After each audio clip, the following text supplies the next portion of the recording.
for game number 1 of round 1 in 3, 2, 1, Tetris!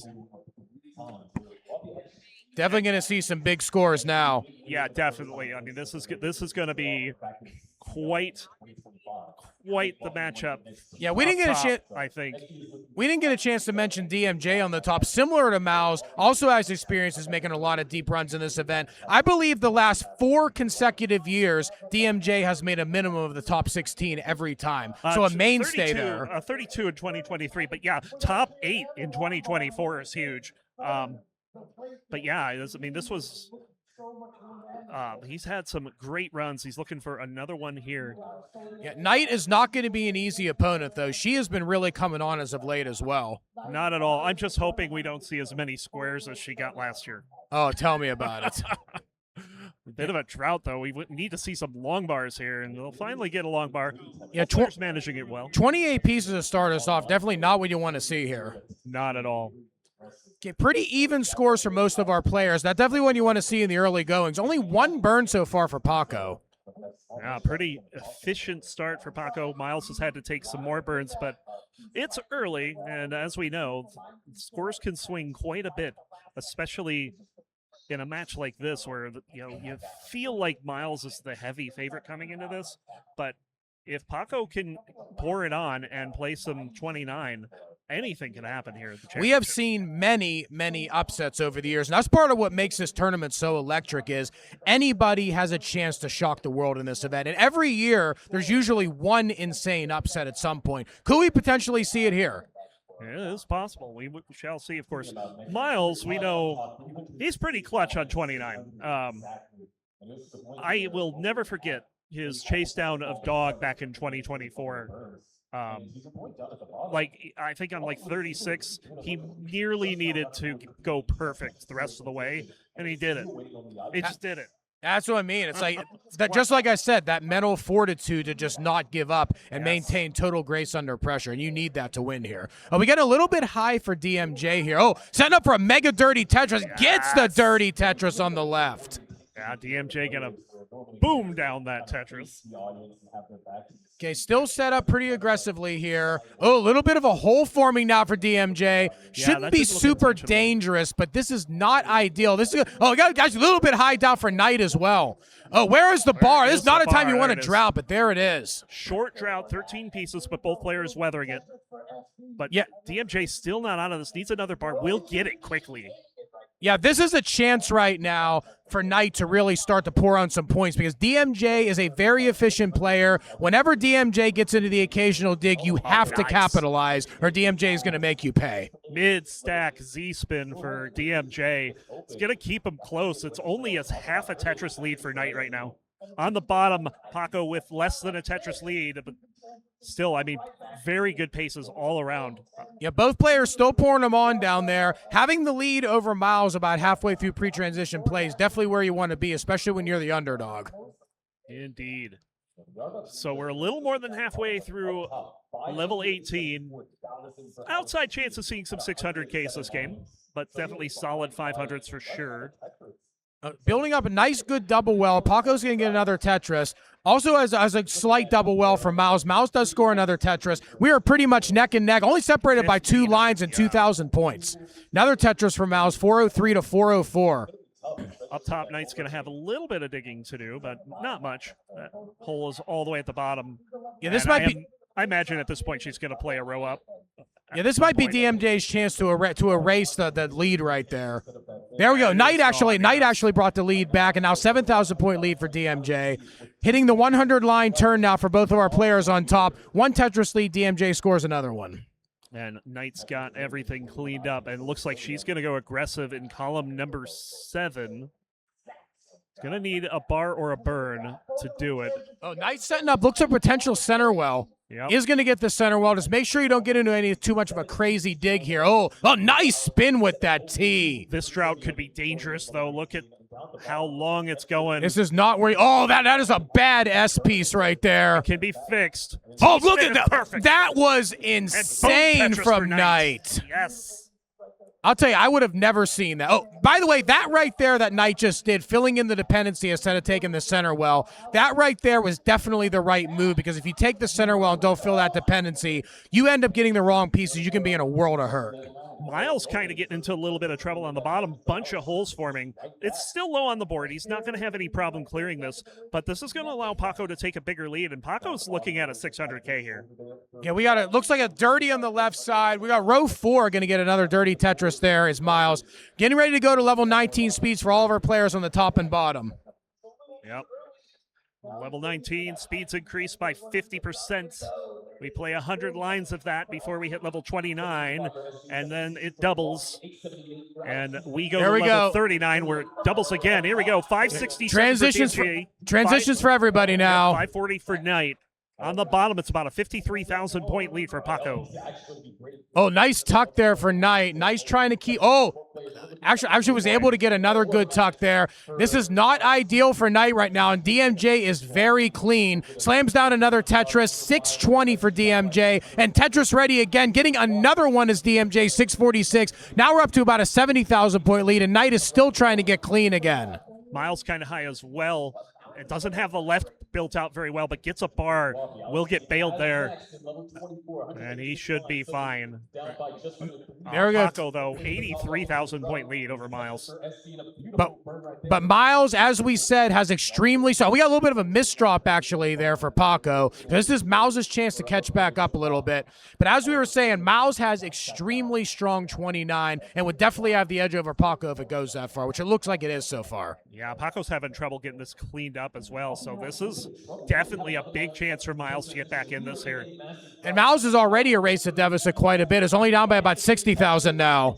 Yep, he's caught up by one Tetris here and has a chance to catch up by another. But now Paco is clean. 35,000 points is the lead after that. So Paco's still ahead, but not by as much. 739 to 703. Still only about one Tetris or slightly above. Now on the top we have Knight going to 754. DMJ 822. Yeah, DMJ with the lead here, but it's also ahead in lines. And we got a little drought forming again here. It's been a couple of droughts for these two. More digging up there for Knight. DMJ now up by 100,000. Nice patience from Knight there to get the right side open, but now has a hole in column 4. Doesn't have to deal with it right away, but Knight is still not in the most ideal position. Does score another Tetris, but now has quite a bit of burning to do to get Tetris ready. This is DMJ's chance to really pile it on. Yeah, he's already ahead by. There we go. There's another one for DMJ. 934. Meanwhile, we're neck and neck on the bottom. 847 for Paco, 832 for Miles. Less than half a Tetris is the difference as we enter level 26. Another Tetris for Miles. Paco is not ready here, but we'll get it with that bar.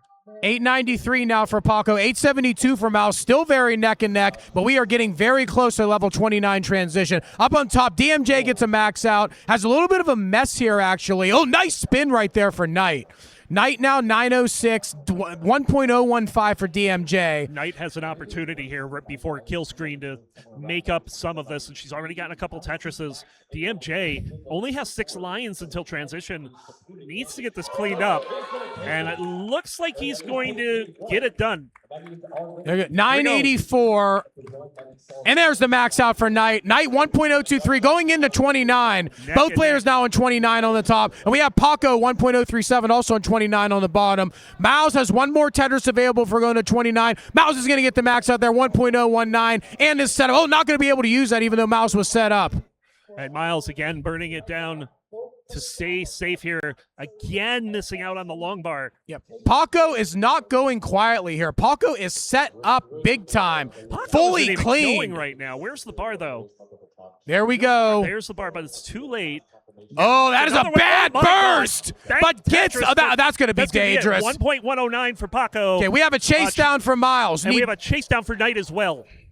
Knight needs 1.094. Miles needs 1.110. Oh, no. Careful. Miles got to get it down. Miles got the Tetris. Miles barely gets it right there. 1.11 takes game number 1. Meanwhile, Knight up on top, still back by about 11,000 points.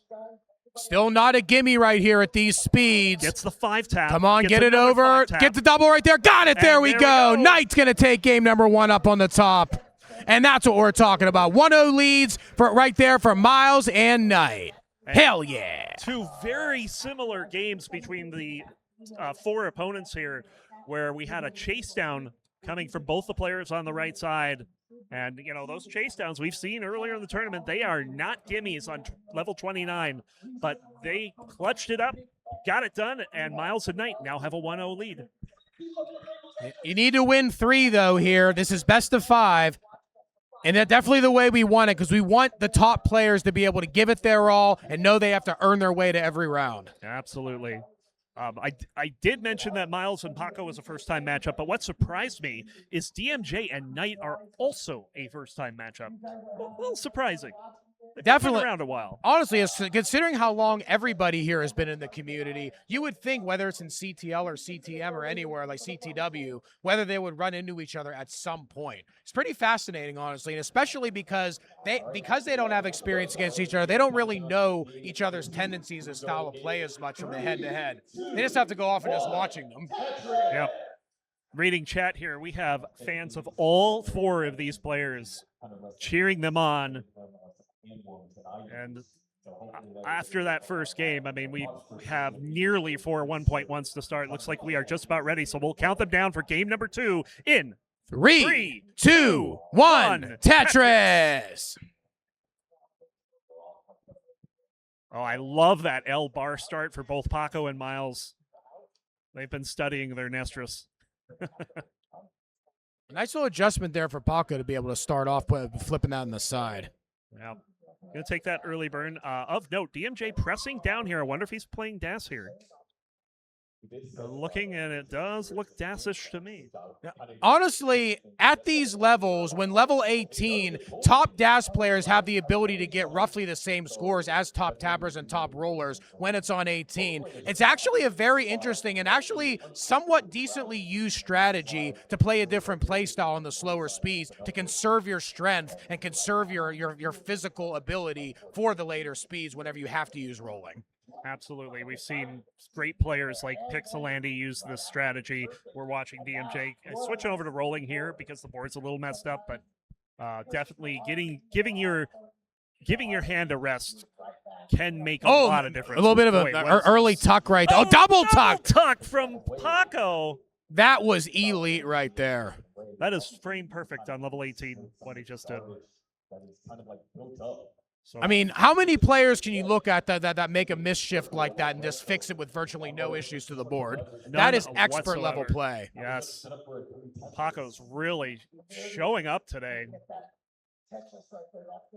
Well, we have a little bit of a drought coming, but both players will get the bar. Myles with a 39,000-point lead early on. Knight with a 59,000-point lead up top as DMJ is trying to get this board sorted out before the next bar shows up.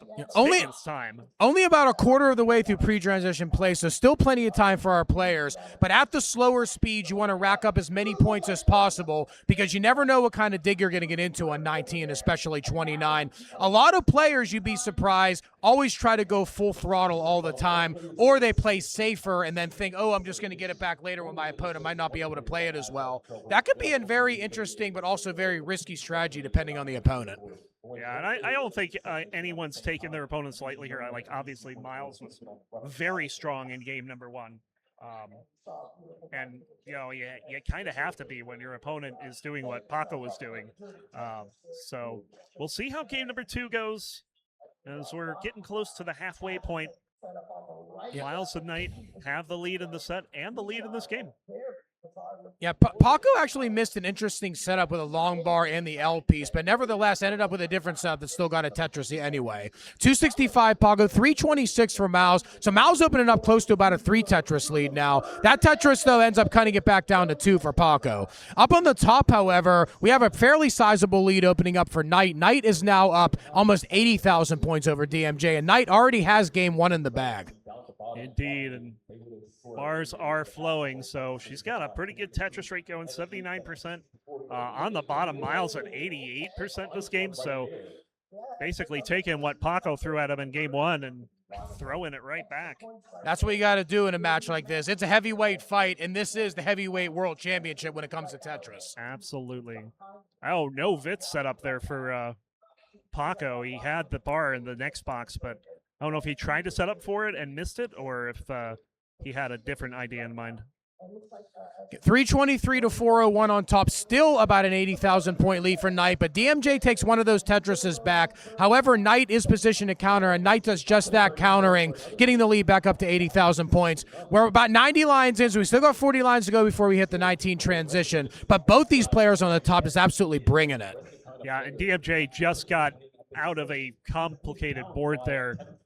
It was not looking good for him for a bit, but got the perfect pieces to get out of it. But now 21-plus piece drought coming in. Both players high up on the board here. And there's the bar. Both players getting the Tetris. DMJ getting 2. Down on the bottom, Miles at 490 right now to 435, and it's actually at 490 at 100 lines. That is ridiculous pace. That is mid-600K transition pace right there. It is indeed, and I think as we get into the later rounds, we're going to see a lot more of that. Definitely.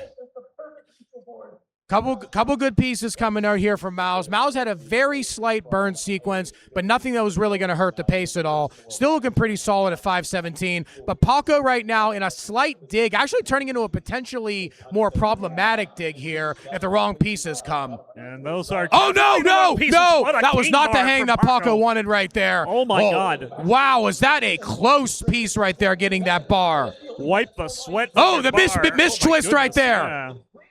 Little twist issue. I'll need 2 bars to be able to fix this dependency. Gets 1. Only going to be a triple. Oh, DMJ topped out. 48. I didn't see what happened, but Knight is good for game 2. DMJ topped out. It is a 2-0 lead for Knight. Oh, no. Paco's in trouble right now on top now. Yes. Paco's got to burn down. We're only 9 lines away from transition.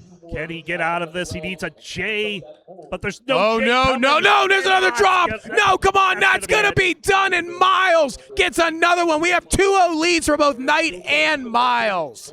Yeah, we got 2 early top outs, and just like game number 1, these 2 matches are a mirror of each other. I got to say, it's still not over. Both of those players, DMJ and Taco, are very, very capable of pulling a reverse sweep. Indeed. So the most important thing, and I've seen many players do this, is Miles to not get overconfident. Indeed, yes. You got to play solid. Don't underestimate your opponent, but don't go too crazy either. So we are getting the scores recorded here by our judge, Aaron, and we should have game number 3 starting in a moment.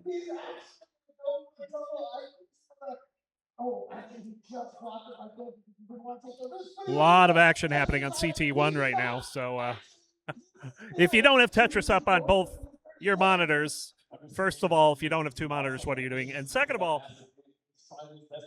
there's a lot of action going on, and you want to watch it all here.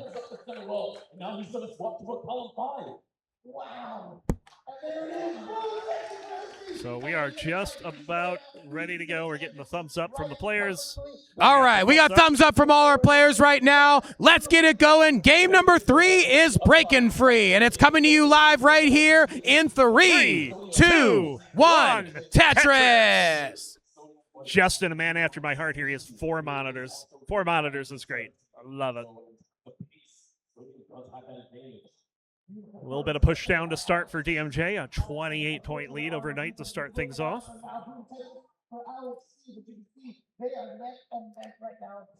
And yeah, so both DMJ and Paco are in a bit of a hole here. What do they got to do to bring this back? Yeah, definitely not the situation you want to be in here, being down 2-0 to very difficult opponents. But the thing is, you still have to win 3 games. And yeah, that does mean their opponent has to win 3 games as well. So if they can apply enough pressure. Okay, a couple good pieces here. Yeah. DMJ is mostly cleaned up for and then is going to get a Tetris there. Goes to 72,000. Knight nice 69,000. Very nice adjustment on the Z with the T coming up. Oh, that is a bad O piece there for Knight. She's getting this resolved, and that'll open things back up, so she's fine. Okay, down on the bottom, Miles has opened up a fairly sizable lead for this point in the game. Already up by about 40,000. Has only taken a couple burns, too. Yeah, it looks like Paco maybe a little. Myles is setting up for a potentially dangerous dependency if that bar doesn't come. Yeah, both players are kind of in a bit of a spot right now. I like Paco's board slightly better, but not much. Myles getting things opened up. Has that bar dependency open. If he can get the bar, that'll clean everything up. There it is. Oh, dirty Tetris for Paco. Very nice. There we go. 145 for Myles, 120. Oh, Knight was getting up a little bit high. Luckily, that bar came before it got too much more dangerous. Indeed, she'll bang down a Tetris. She's got almost a 4 Tetris lead over DMJ here in game 3. Myles trying to fix the board here. There's the bar. That'll open things up. 220 for Knight, 156 for DMJ. So Knight, with the 2-0 lead, now has the real-time score lead as well and is up by almost 3 Tetrises. DMJ has got to lock in right now and not let Knight continue to get an even bigger lane. Yeah, and on the bottom, it's pretty close here. It's only a 1 Tetris lead for Myles at the moment. Paco looking for a Tucker spin, but not getting the right piece. Needs a blue piece here. Okay, Knight has to find it. Knight did have a hole in the stack. Only going to cost a couple burns, though. That could have been a lot worse.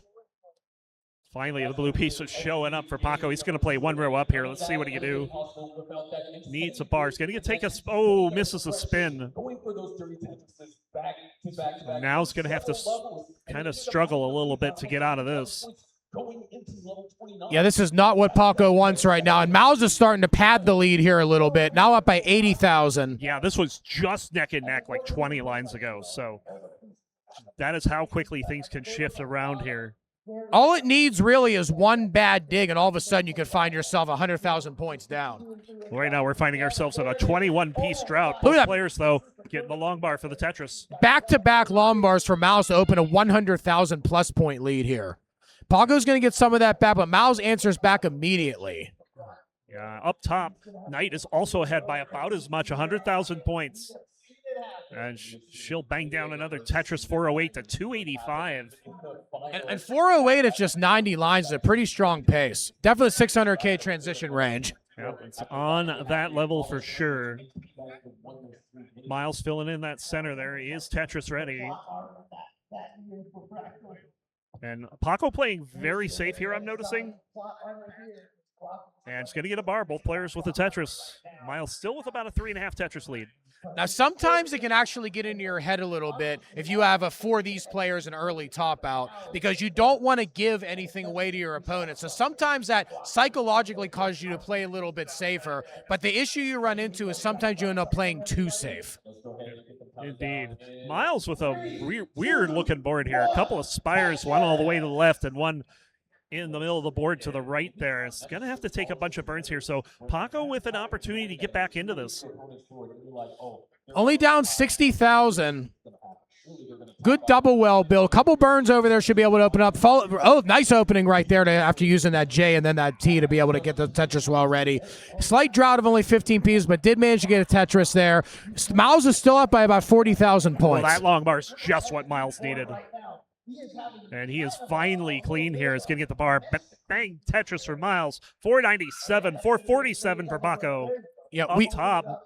We are getting ready to hit transition soon for all of our players. Yeah, Als has to be a little careful here. His Knight is at 532, but there's only 7 lines of transition. Going to need a bar here. Can she get the bar? Gets a triple, and the bar will show up right before 565 into level 19. Nice transition right there for Knight. Tetris well is ready. Waiting for a bar, not getting it, pretty much forced to plug it. And just like it always happens, bar comes as soon as you plug it. 2 in a row, are you kidding me? Fair, finally going to be able to use that one. DMJ gets a bar for the Tetris. He'll go in at 503. Finds himself back by 91,000 points, but also back by 14 lines. Meanwhile, on the bottom, players have transitioned down there. Myles with a 97,000 point lead. A little bit of a rough O burst there for Knight. There, Knight's going to get another Tetris, 649. DMJ. Really shift as that could be bad. That could be really, really bad. However, I think that long bar came. Very nice. Lombard came one piece late there, but I think going to be okay. But look at Miles' lead, 142. Yep, Huge lead. Myles is starting to run away from it, run away with it, but Paco's down stack here is complete. And now he's got to lock in and not let this get out of hand any further here on level 21. Okay, Paco finally cleaned back up, still down by over 5 Tetrises, almost 6 Tetrises. There's a Tetris for Paco. Oh, actually, there's a slight hole on the board, but I took one burn and filled it into Miles. Big drought there for DMJ, and that has messed up his board, and he's back by 160,000 right now. Yeah, DMJ is cleaning it up, but at this point, definitely needs to hope for a mistake from Knight. Yes. The lead is not as big as it looks because of the line differential, but with digs like this, it's just going to get bigger. A nice bar to be able to save part of that. And there's the dirty center well from DMJ. 636 DMJ, 825 for Knight. Oh, set up for a center well. That's pretty much has to go aggressive right here. DMJ can't afford to play safe with the deficit that he has. And there is the center well Tetris. Oh, Miles is actually only down to about a 70,000 point lead. Paco's brought him only half of that deficit back. Yeah, and Miles is ahead by 6 lines, so lead not quite 100,000 despite what you see on the screen. Miles is getting some of it back, though. Up by 4 Tetrises is Miles, but gets one of those back, does Paco. Paco's 795. Miles gets that one back, though, 931 Miles. Miles getting close to the max out. Knight 3 Tetrises away from hers. We are getting close to level 29. Yeah, DMJ pretty much forced to take that triple earth out without making a really ugly board. But Knight is now up close to 200,000 points. Yeah, this is a big lead for Knight, and with the 2-0 lead, this is do or die time for DMJ. There we go. Another Tetris for DMJ. 812, 975 for Knight. Knight needs one more Tetris to get the max out on the board. There we go. Max out on the board for Knight. Miles kind of in a little bit of trouble here on level 27. He's going to need to find a way to open things up and then get a bar here. But there's a 27-piece drought and counting here. No long bar. 30 pieces and counting. Finally, the bar shows up. Well, look how well Paco has managed this without really getting any crazy digs. Yeah, Paco's management of this is much better, but it's going to cover just before the... Oh, no, that's a misdrop right there. Gets the Tetris down. Oh, no, 3 lines to go before 29. That is a very, very dangerous board for Paco. Very dangerous. Needs a square left, really, and it's going to have to take what the game gives This is not looking good. This is not looking good, and that is it. Miles completes the 3-0 sweep. Meanwhile, up top, 153,000 point lead for Knight. She's on level 32, level 30 for DMJ. And a little bit of a slight complication for Knight here. Oh no! Knight's a little bit of trouble right now. Knight is in trouble, and DMJ is actually pretty cleaned up. And Knight's going to top out at 1.109. DMJ, you have a chase down. 1.110 you need to be able to get on the board. Yes, 1,110,000. Get all those ones going. At this speed, it is not a gimme. DMJ probably needs to get at least 1 Tetris. One Tetris, and DMJ should be able to play it safe after that. Yeah, 1 Tetris and a line out definitely should be enough here. Obviously, don't trust commentator math, but a couple burns right here. Bit of a drought too. Careful, this is not the time you want to get it. Oh, opens it right up, takes the triple. That's a smart move. Still down by 107,000. Still burning away, gets the bar over for the double. Yeah, DMJ's doing the right thing, just waiting for the most safest Tetris possible. Yep, and possibly think about scaling as well, getting the higher value Tetrises on the later levels. Yeah, DMJ knows he only needs 1. Almost set up for it. Oh, DMJ had it. Missed the adjustment. Missed the adjustment. Okay, he's alive. There we go. Still just needs 1 Tetris and a line out. Can he? Set up for it. There it is. DMJ not there yet. Still needs 20,000 more points and finishes it off with a Tetris. That's the energy we're talking about. It is 2-1 up on the top. DMJ on the board. Hell yeah. All right, DMJ getting it done. In the chase down, perfect chase down on 29-2, not taking any chances, taking the doubles, taking the triples, and waiting for the perfect time to strike. And he gets it done. It's 2-1. That was an absolute clutch chase down. The entire chase down was on post 29 speeds of 6 digits. That right there is the kind of fortitude you need to be able to win this. Yep, and he's playing this out. He's almost at the super kill streak here. When we get to level 39, we double the speed again, and you might get to see it here. Yep, there it is. 1.2 finishing it off. That's what we want to see. Absolutely. What a game. Number 3 from DMJ. Let's see what these players got in store for us for game 4. About 2 practices, give or take one, where depending on when they scored and what separation, actually in the lead. And it's a head-to-one, so we're actually. I tell you what, I don't know who the ref is over in CT1, but they better be ready to step between LXT and Sodium. Those two in 2024 were a trip. DMJ has decided to take a bit of a nap here. He is He's gathering that energy. Indeed. Knight is a very formidable opponent. Bro sleeping on the job here. You never know what you're going to see at CTWC. I tell you that much. Never. And yeah, Ricky and chat say great first CTWC from Paco. Absolutely agree. Making it to the round of 32 in his first appearance as a massive underdog. He's got to be happy with his performance, I would say. Unquestionably. And just making the field with how amazingly powerful all of the players has become. And not only that, winning a game after you make the field.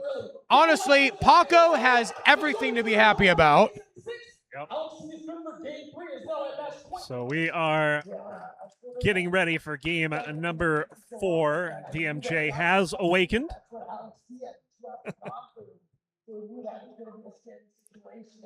Aaron getting them all set up, so we should be going in a moment.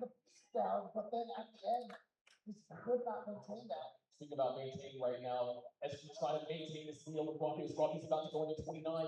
SG is already on level 30, and there it is. The Tetris for Rocky takes the lead. And I have to say that that chase down has to be giving DMJ the confidence he needs to try this reverse sweep. It really does. And I have seen numerous times over the course of my commentating career and even my own playing career, hitting a big chase down all of a sudden just energizes you in a way that very few things in this game have. And I would not be surprised if DMJ takes another one right here. But I know if Knight has anything to say about that, Knight wants to end it right now. Yes, Knight definitely wants to get this done in as few games as possible. We're getting thumbs up from the players, so 2-1 Tetris.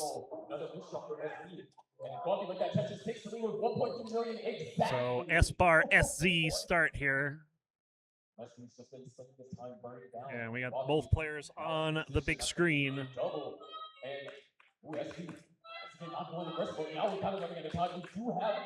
And a bit of a weird start here. No one able to build up their left side very well, but Alice was very patient there. Oh, that was a really close to a misflip right there. That would have been dangerous there for Knight. Getting that over. That was scary. Yeah, sometimes with rolling, while you get great control over the left and right, one of the weaknesses of it is the fact that you're not really solidly on the A and B buttons. So it's really easy to miss them or double tap them. And we see that a lot with rollers. But Knight made a great recovery there and has an early lead as a result.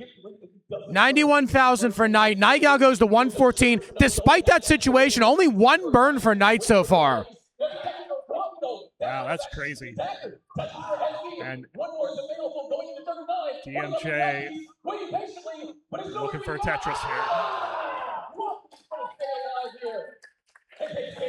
There we go. Oh, sealing the well for Knight right now. I don't think it's dangerous, but you definitely don't want to be this high if you get bursted.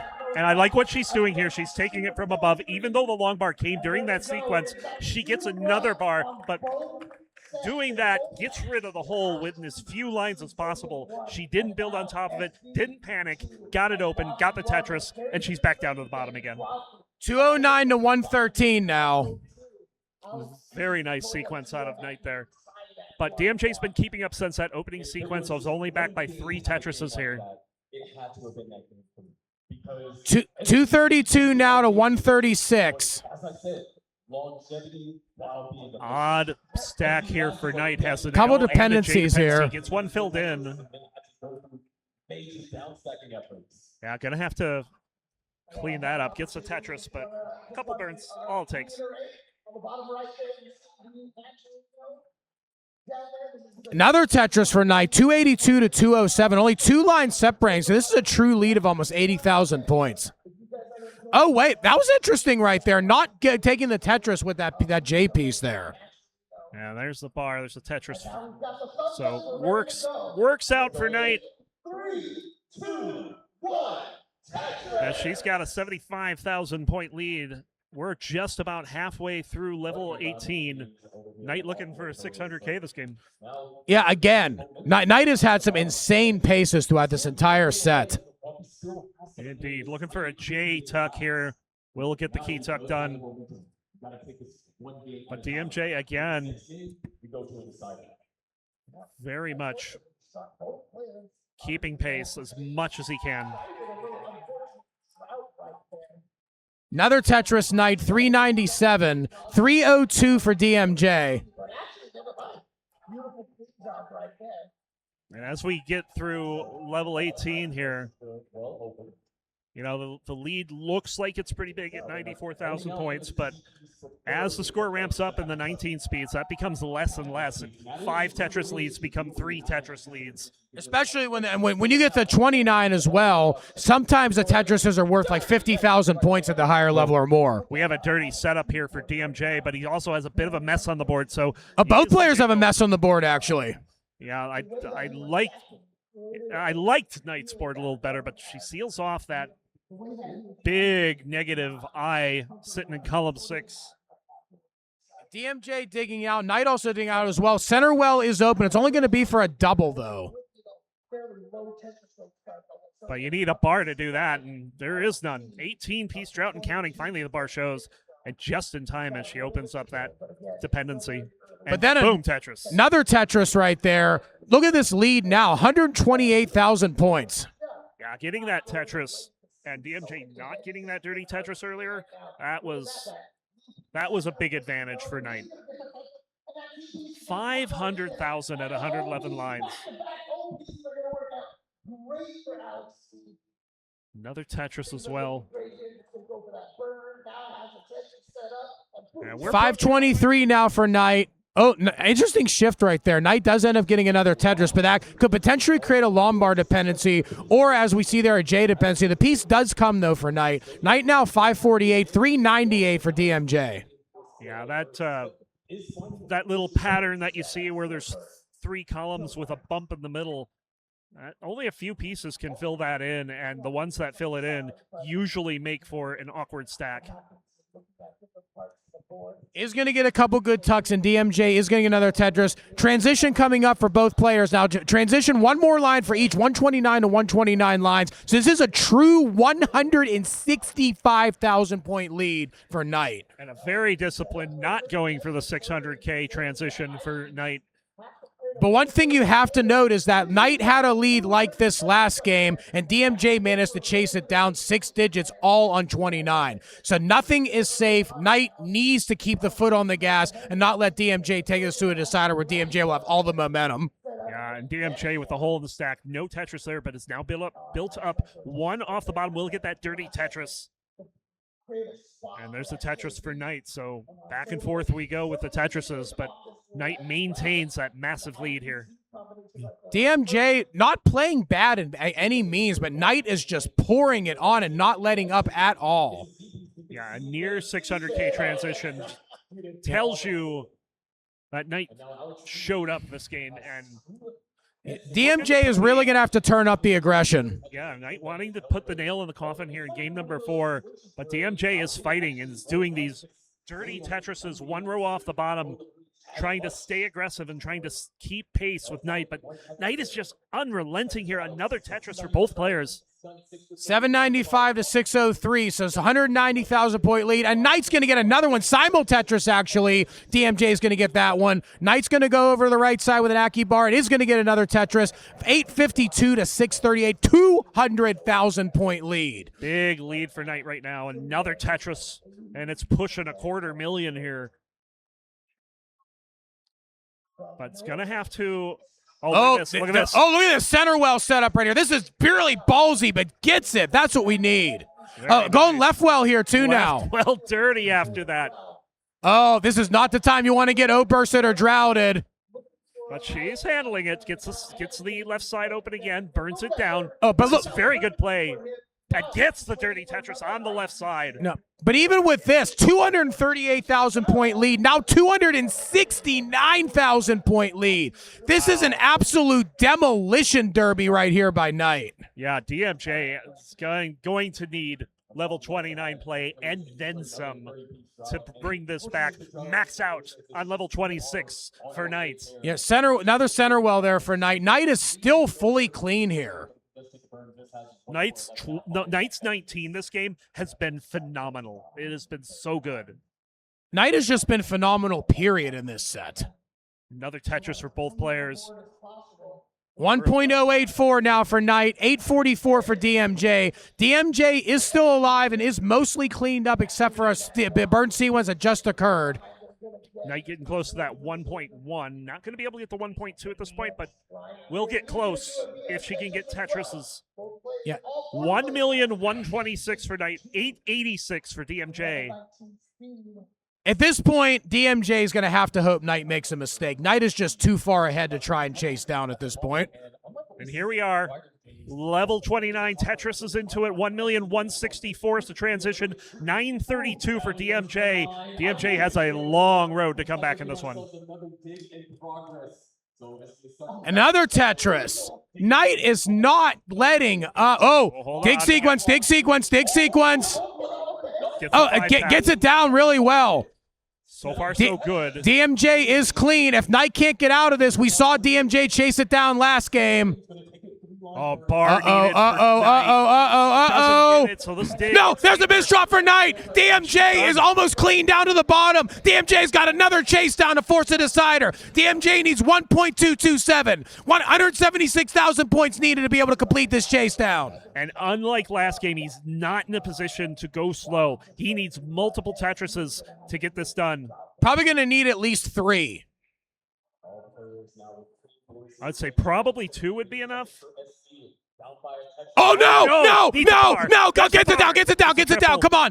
Get it down now. Get it down. Careful. There's another mislip. Come on, careful. No. Come on, get it down. Still alive. And it get down now. No! To top 16. DMJ does not complete the chase down, and Knight with the 3-1 win moves on to the top 16. 3, 2, 1. Tetris. So as far as these players, you've got Rhubarb and PixelAndy up top, and we've got a hand up from Sidnev, so we may have some technical difficulties possibly, but we're going to let them get that sorted out. But let's start on top with how these players got here. Rhubarb, by the way, Rhubarb wearing a fantastic mini D shirt. Check that out August 21st to 23rd. But Rhubarb got here as the 18th seed, 31 points in qualifiers and a 1.31 record. Andy got that first round by as the 12 seed, 36 points with a 1.622. Basically top high score there. Now, Indeed. Yeah.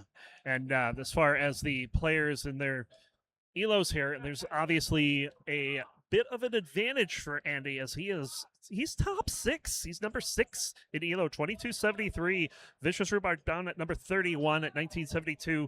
Meanwhile, on the other side, very similar situation with Sidnev at number 5, 2321, and Kirby at 1953. So, it's a little bit of David Goliath going on here, but at the same time, I feel like the top matchup in particular has the potential to be really close just based on recent results. Absolutely. I mean, you know, PixelAndy, he's got all of the accolades. He's got the tournament finishes. Finally got that big win at Jonas Cup.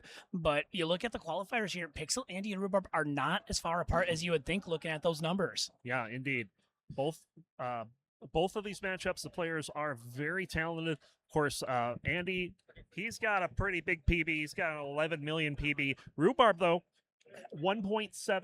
And here's what I say about when you see that, oh my God, Andy's got 10 times the PB that Rhubarb. No, anything like above 1.5 is you can get close matchups. Yeah, because if that PB is at 10 million, at that point it's a war of attrition because they're not playing on the competition mode where you have that level 39 line cap where it's basically GG's at 330 lines. They can go beyond that, and that's how they get those massive PBs. So yeah, Ronkley, you're absolutely right. It's like anything above a 1.5, and it's kind of 6 of one, half a dozen of the other.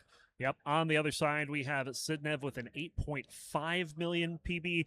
Kirby, though, 3.4 million is very impressive as well. So, again, this has the potential to be really good. But early on, Sidnev just asserting dominance here, 210 to 102. Up top, Rhubarb with a Tetris and half lead over Andy. Yeah, Sidnev with a strong opening statement here and a Vitz on top of it. This transition pace is about 630,000 for her. I mean, it's early on, but she is already starting to get a little bit of separation here against Kirby. Yeah, Kirby had an overshift to the J there that went one column too far and is in a dig as a result. But it looks like he is getting this cleaned up. Needs a bar or a J for the left. Gets the bar. Yeah, Rhubarb as well has got a little bit of gaps to work with here. Does get a Tetris, so he's not going to spend a whole lot of time at the burn unit. He's going to get that board down. And he does still have the lead, actually, over PixelAndy. I mean, both these players are looking at 600K plus transitions halfway to 19. And Sidnev already has one of the biggest leads that I've seen in this tournament so far at 201,000. And what's impressive, this is at halfway to 19. You're only 65 lines in, and you've got to lead this big. Kirby's got a little work to do, but as we know, these players, they've got playability well into 29, so this is far from over.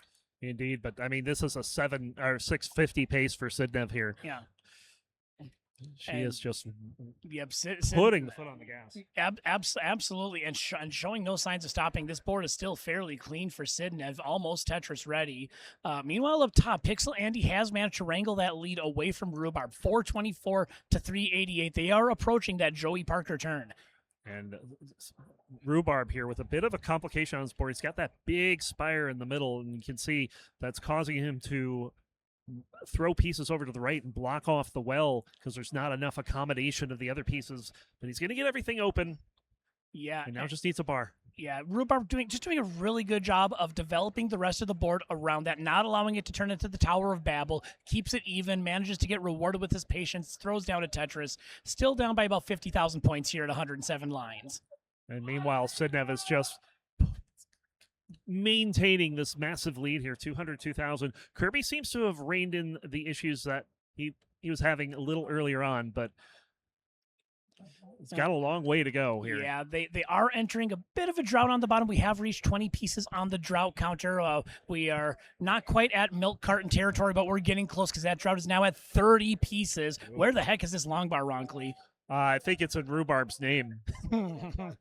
No kidding. A nice little Rhubarb long bar, 42 pieces. 42-piece drought. Oh my gosh, Hitchhiker's Guide to the Galaxy loves that. And look at this for Sidnev. Sidnev had no problem with that. Perfect Tetris after that massive drought. This is why Sidnev is in gold bracket contending for world titles, and I am sitting in bronze. Absolutely, yeah. Yep. A little bit of a complication for Sidnev, but he is getting the burns and keeping the right side open, probably more crucially. He will get the bar over for the Tetris. Absolutely. Meanwhile, up top, Andy is in at 595, Rhubarb at 541. Yep. Yep, top players hitting level 19. Meanwhile, on the bottom, we are about a Tetris away from transition. The pace has cooled off ever so slightly for Sidnev, but she can still get close to a 600K here. Waiting for that long bar to show up. Same with Kirby. Kirby goes in at 397, follows it up with the Toastress to 421. Sidnev in at 598. So things are really cooking over here as we're into 19 play on all sides. Yeah, and Sidnev, of course, one of the best players on 29, far and away, has multiple 2 millions. She is just a beast to reckon with on those higher speeds. So Kirby's going to have to do everything that he can to get back into this and try to take over the lead. Absolutely. I mean, it's I'm not mincing words, but saying Kirby does have work cut out for him. Rhubarb is trailing Andy by about a Tetris and change, 705 to 757. These players are well on track to get a max out before they hit level 20. Now, as long as they keep doing what they're doing, we're going to see probably at least a max out or maybe even about a 1.1 to 1.2 based on how these games are looking. Yeah, and Sidnev just completely keeping this lead away, and Kirby getting high up on the board here. Another massive drought as it hit 36 pieces. So we've had 42 and 36 in that bottom match. Yeah, and but the real up on top, Rhubarb is keeping pace with Andy is pretty well here. Yeah, and the real question is who chose that seed for the bottom match? My goodness, that is evil and obscene levels of drought. I think we have to blame Possum for that one. Yeah. When in doubt, blame the ref. Yes, absolutely. But 811 for Sidnev here on 24, 587 for Kirby. Yep, and Kirby does get column 2 open. He's going to hope for a long bar and get it. Tetris for Kirby, 623, still down by 6 Tetrises and change. Rhubarb taking the lead up top. Oh my goodness, Rhubarb! This is going to probably turn into a hot potato lead sooner or later, as both players are at about that range where that Tetris lead is going to bounce back and forth between them. But Rhubarb doing everything he can to keep that from happening. Now up 2 Tetrises on PixelAndy, and he has the max out. Misdrop for Andy there is going to set him back a little further, but also Rhubarb having that hole in the stack as well. Yeah, both players digging a little bit. Yeah, and Andy just getting absolutely square bursted right now. My God, not what squares. You want to see. Why are squares wrong, Clee? I don't know why squares are. Squares just should not. Yeah. 999 for Andy. All right, get your cowbells ready. Max out for Andy. Max out. And Sidnev getting close as well at 980. She's got nearly a 250,000 lead over Kirby. And there's the max out for Sidnev, 1.015 million. Let's see. Might require some 29 play, but hopefully we can get some quad damage max outs with Kirby joining the party. 300,000 point lead now for Sidnev. This is dire for Kirby. Kirby's got to make sure that he enters level 29 cleanly, but has to go really aggressive. There's the Tetris in at 784 up top. Yeah. Andy has come out to a bit of a lead here, but Rhubarb is fighting. Yep, Rhubarb still hanging in there. But yeah, Andy with a little bit of junk to clean up there, he will be able to do it. But Kirby now has to go extremely aggressive, massively aggro to try and cut this down. But Sidnev is not letting up. Sidnev's up by 9 Tetrises on level 30. What the heck is going on? Almost 400K. That is an insane lead for Sidnev right now. Yes, and into level 31, and Sidnev is not letting up. Oh, Andy missing a 5-tap to the left there. It's low enough on the board to get another one over that. But he doesn't. He hangs it in column 2. Can he get something over it? He does get that next one over. Yep, but man. Rhubarb going blow for blow with Andy, gets a Tetris. Meanwhile, Kirby's going to top out at 852K. Sidnev, 11 Tetris lead, gets the game 1 win. 482,000 points was the lead at time of top out. That is insane. But up top, Rhubarb has opened up a near 2.5 Tetris lead and is looking to take one off of Andy here.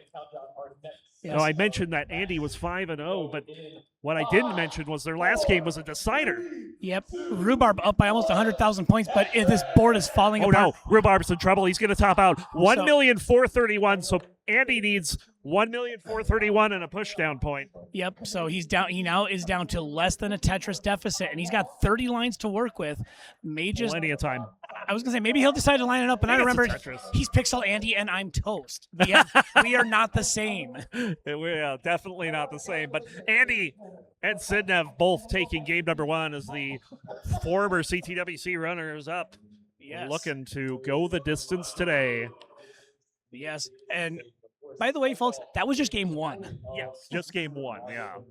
We'll see if Kirby can recover from that.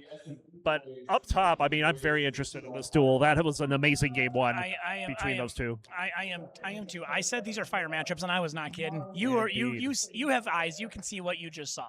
Yeah, we're just waiting for the scores to be recorded, and then we'll get the readies from the players. Mm-hmm.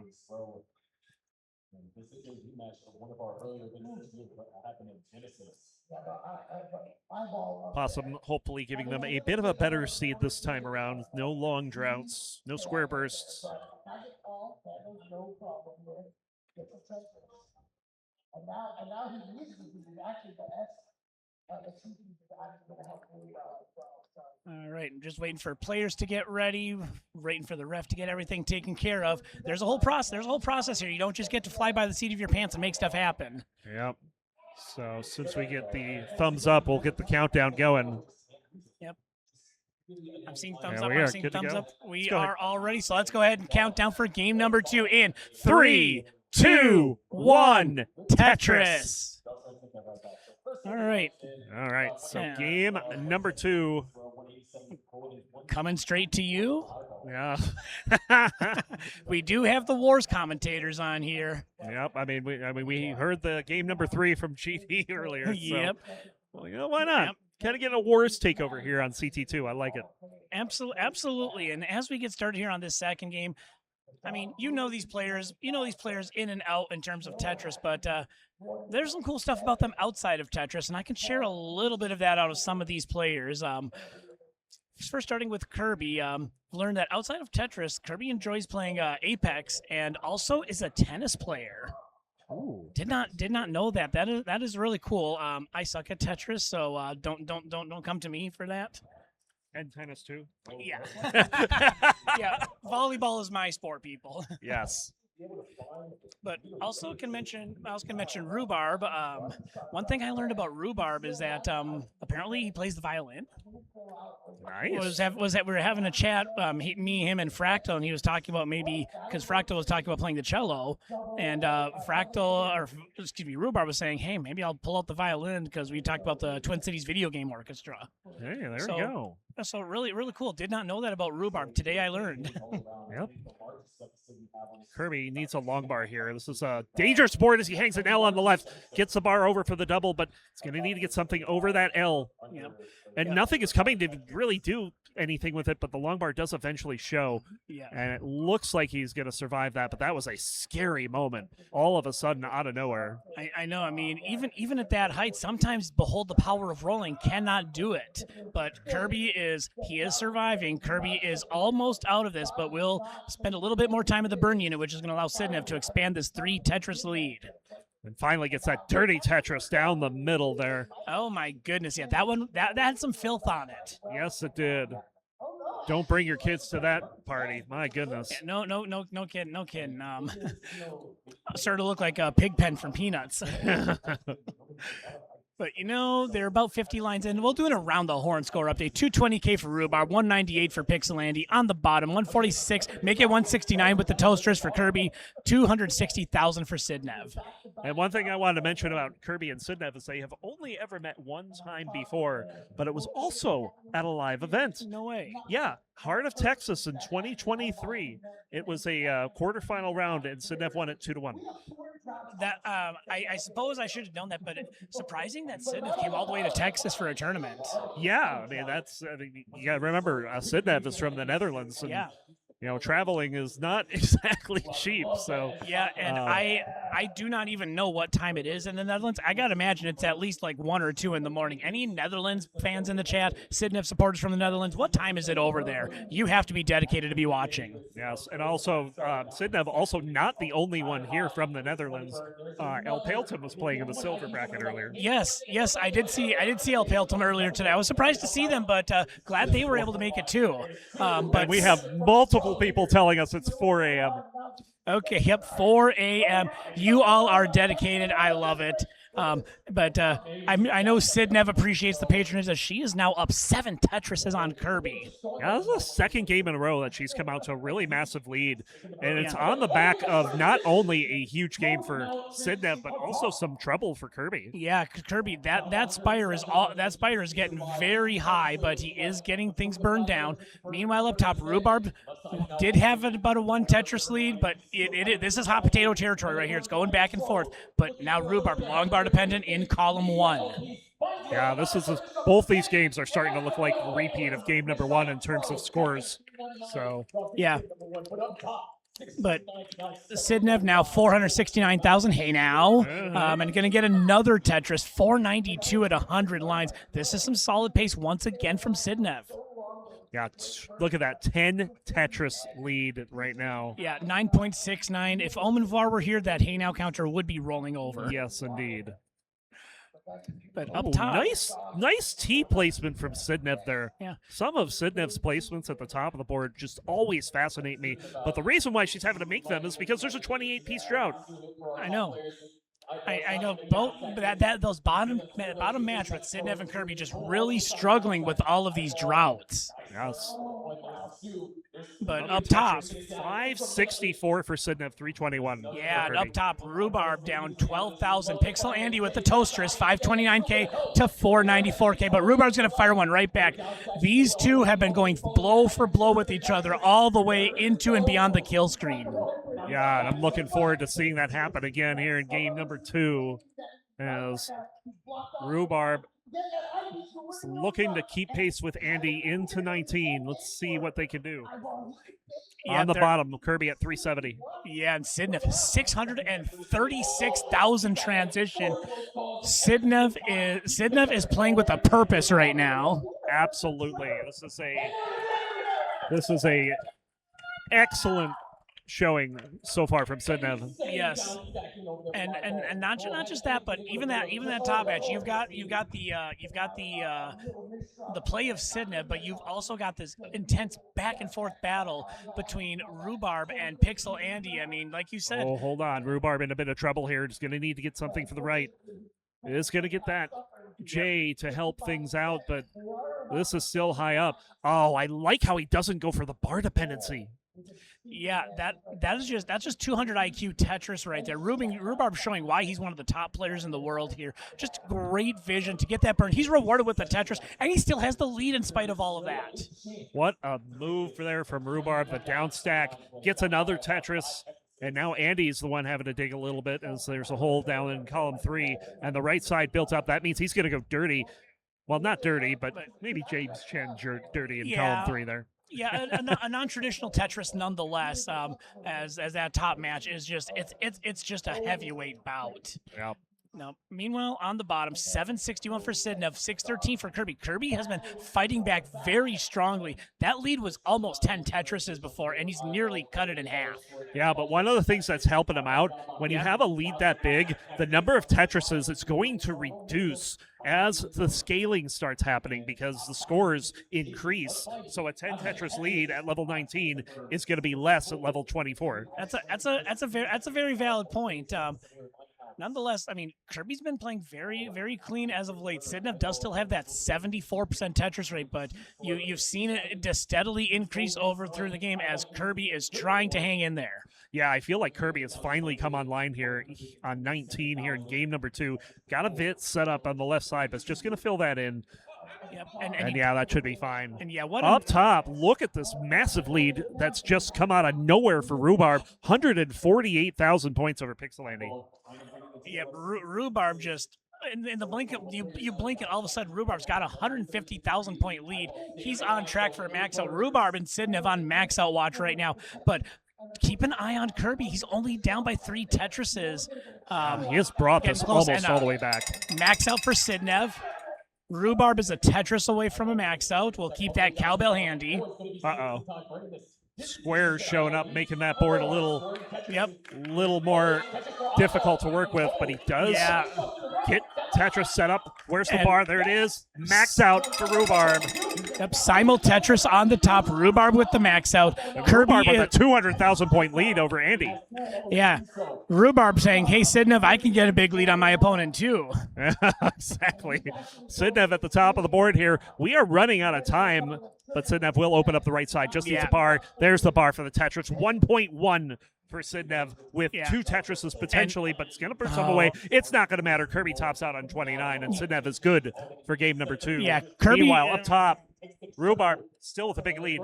Yeah, Kirby just had a really tough go into 29. He was trying to burn a down stack, and then the transition came, and just was not able to get ready in time. All right, Andy. He's going to have a lot of work to do here on the kill screen. We'll get a Tetris there to pull within 4.5 Tetrises. Yeah. But Meanwhile, Rhubarb is setting up. Yeah, 24-piece drought up top there. Rhubarb still hanging on to this lead. For the longest time, they were going back and forth, but Rhubarb just really taking it to PixelAndy in this game. They're on to level 31. Oh, the T-spin! But now Rhubarb's board in a bit of trouble here. Can he get out of this? Needs a 5-tap. Oh, didn't need the 5-tap. He got the L piece there. But it's not going to matter. Andy's going to top out, and Rhubarb has knotted it up at 1. Yep. And what a game for Rhubarb. I'm just watching and I'm exhausted. Exactly, I know. That was such a great game. The 19 from Rhubarb is what did it. I mean, Andy must have run into some trouble or something, but Rhubarb was really putting the foot on the gas. Yeah, Rhubarb just absolutely cleaned through 19. That post-transition, his trademark in that second game. And you hear Coraline in the crowd cheering on Rhubarb. Love to hear it. Love to see it. All right, so we are getting the next seed set up. Just a reminder, if you like what you're seeing here and you want to make sure these players get rewarded, we have that Matcherino. It currently stands at $4,381 and change. You can add to that as well, as we are about ready to get started with game 3. Let's go ahead, count them down. In 3, 2, 1. Tetris. All right. For game number 3 here between these players, of course, being from Minnesota, we have really weird city names to pronounce. So what I'm going to do, we'll do a couple fun ones with Ronkley. I'm going to put a city name in the chat. Oh, no. And Ronkley, you can try and pronounce it. Not again. I would have to guess Shakopee. So close. That one is pronounced Shakopee. That would have been my second guess, actually. I know, so close. Okay, I'm going to put another good one in here. Uh-oh. Wait. I'm getting tested here. Pass. To be fair, I don't blame you, but we're going to come back in just a moment as both Kirby and Sidnev were up high. They get the Tetris, and I think they can breathe a little easier. That stack has gotten a bit lower, but that city that I sent, that second one, that is pronounced Matomidi. Jeez. Well, I have a question for you. What's wrong with Minnesota? Well, unfortunately, the big problem is we have that city. Hold on. We got one in chat. Oh. Try a Dutch one. Oh, gosh. Scheveningen. Is it Scheveningen? I know I'm not close. Kirby in trouble at top of the board here. Boy. Oh, no. Oh, boy. Oh, no, That's Kirby. not a good piece. Kirby is going to top it out, and Sidnev is going to take the sweep. 3-0. Sidnev moving on. Kirby gave it a fight, especially in game 2. Kirby made Sidnev earn it. Yeah, but I mean, you're coming up against literally one of the best in the world in Sidnev. Sidnev is a former runner-up. You know, has just had amazing performances at these live events, and there's no shame in getting swept by Sidnev. So Sidnev will move on to play on Sunday in the round of 16. Meanwhile, up top, We have Rhubarb at 172, Andy at 153. So those two keeping it close. What a beautiful hanging stack right there. And Cole's going to open up. All right. And we got in the chat Beta Kappa Omega Strip asking me to pronounce Wyzetta. Pronounce Wyzetta? That's how you pronounce it. Oh, no. But the third one I put down, I already told you about that one. That is Edina, and if you are from Minnesota, you're very familiar with that city. Yeah. Edina, of course, land of the cake eaters. Okay. Apologies to residents of Edina that may be listening to this cast. Oh, they don't need apologies. They don't need apologies. As I say, find someone who loves you like the people of Minnesota hate your average Edina resident. It wouldn't be a stream with toast if we didn't rag on Edina. Yep. And Smithers asking us to pronounce Leicester. I'm pretty sure that's how you pronounce it. All right. I'm getting called out by clearly an Easterner here saying Sunday? Wait, what's today? Oh, okay, cool. Yeah, Sunday in the U.S. on the Pacific time zone here. That's where we're at. We're here in Pasadena, California, and Vicious Rhubarb having a vicious lead over Andy, 337 to 302. Yeah, and Rhubarb with a nice little J tuck there gets the Tetris. Rhubarb playing with a lot of determination right now. You can see he is so locked in. You can tell by his face. Andy also getting that look of determination and grit on him. These two players are gonna all out brawl to try and get to the next round. We got a British one in chat. I'm gonna guess that's Leicester. Oh God, Ms. Purpley sending in Castelnau Lalaise. I probably totally butchered that. I don't have any French ancestry. We have a French one here. Let's get Gunter over here. If we can get Gunter over here, we can get that pronounced. Where is Gunter when you need him? But right now, that is an impressive stack of L pieces arranged very nicely on PixelAndy's column 1 and 2. Yeah, just perfect stacking there. But it's gonna have to burn down. Yep. What happened in the middle? Yeah, and Rhubarb has been maintaining this lead for most of the game here. It's just under a Tetris right now, but Rhubarb looks like Rhubarb's gonna spend some time with the burn unit over there. Has to get this brought back into shape. Indeed, it's going to have a dependency here. I love the T-lift for making room for that L, and will bang down a Tetris, 487 to 467. But Andy has enough lines to make up that lead and more. Oh yeah, yeah. You can make the argument this is not a true lead for Rhubarb if you're looking at pace, but they do have identical 69% Tetris rates. Okay, fine. Hey now. So this is going to be a nice transition for both these players, and we're in for another duel between these two. Hold on. That was a missed T there for Rhubarb. Yeah.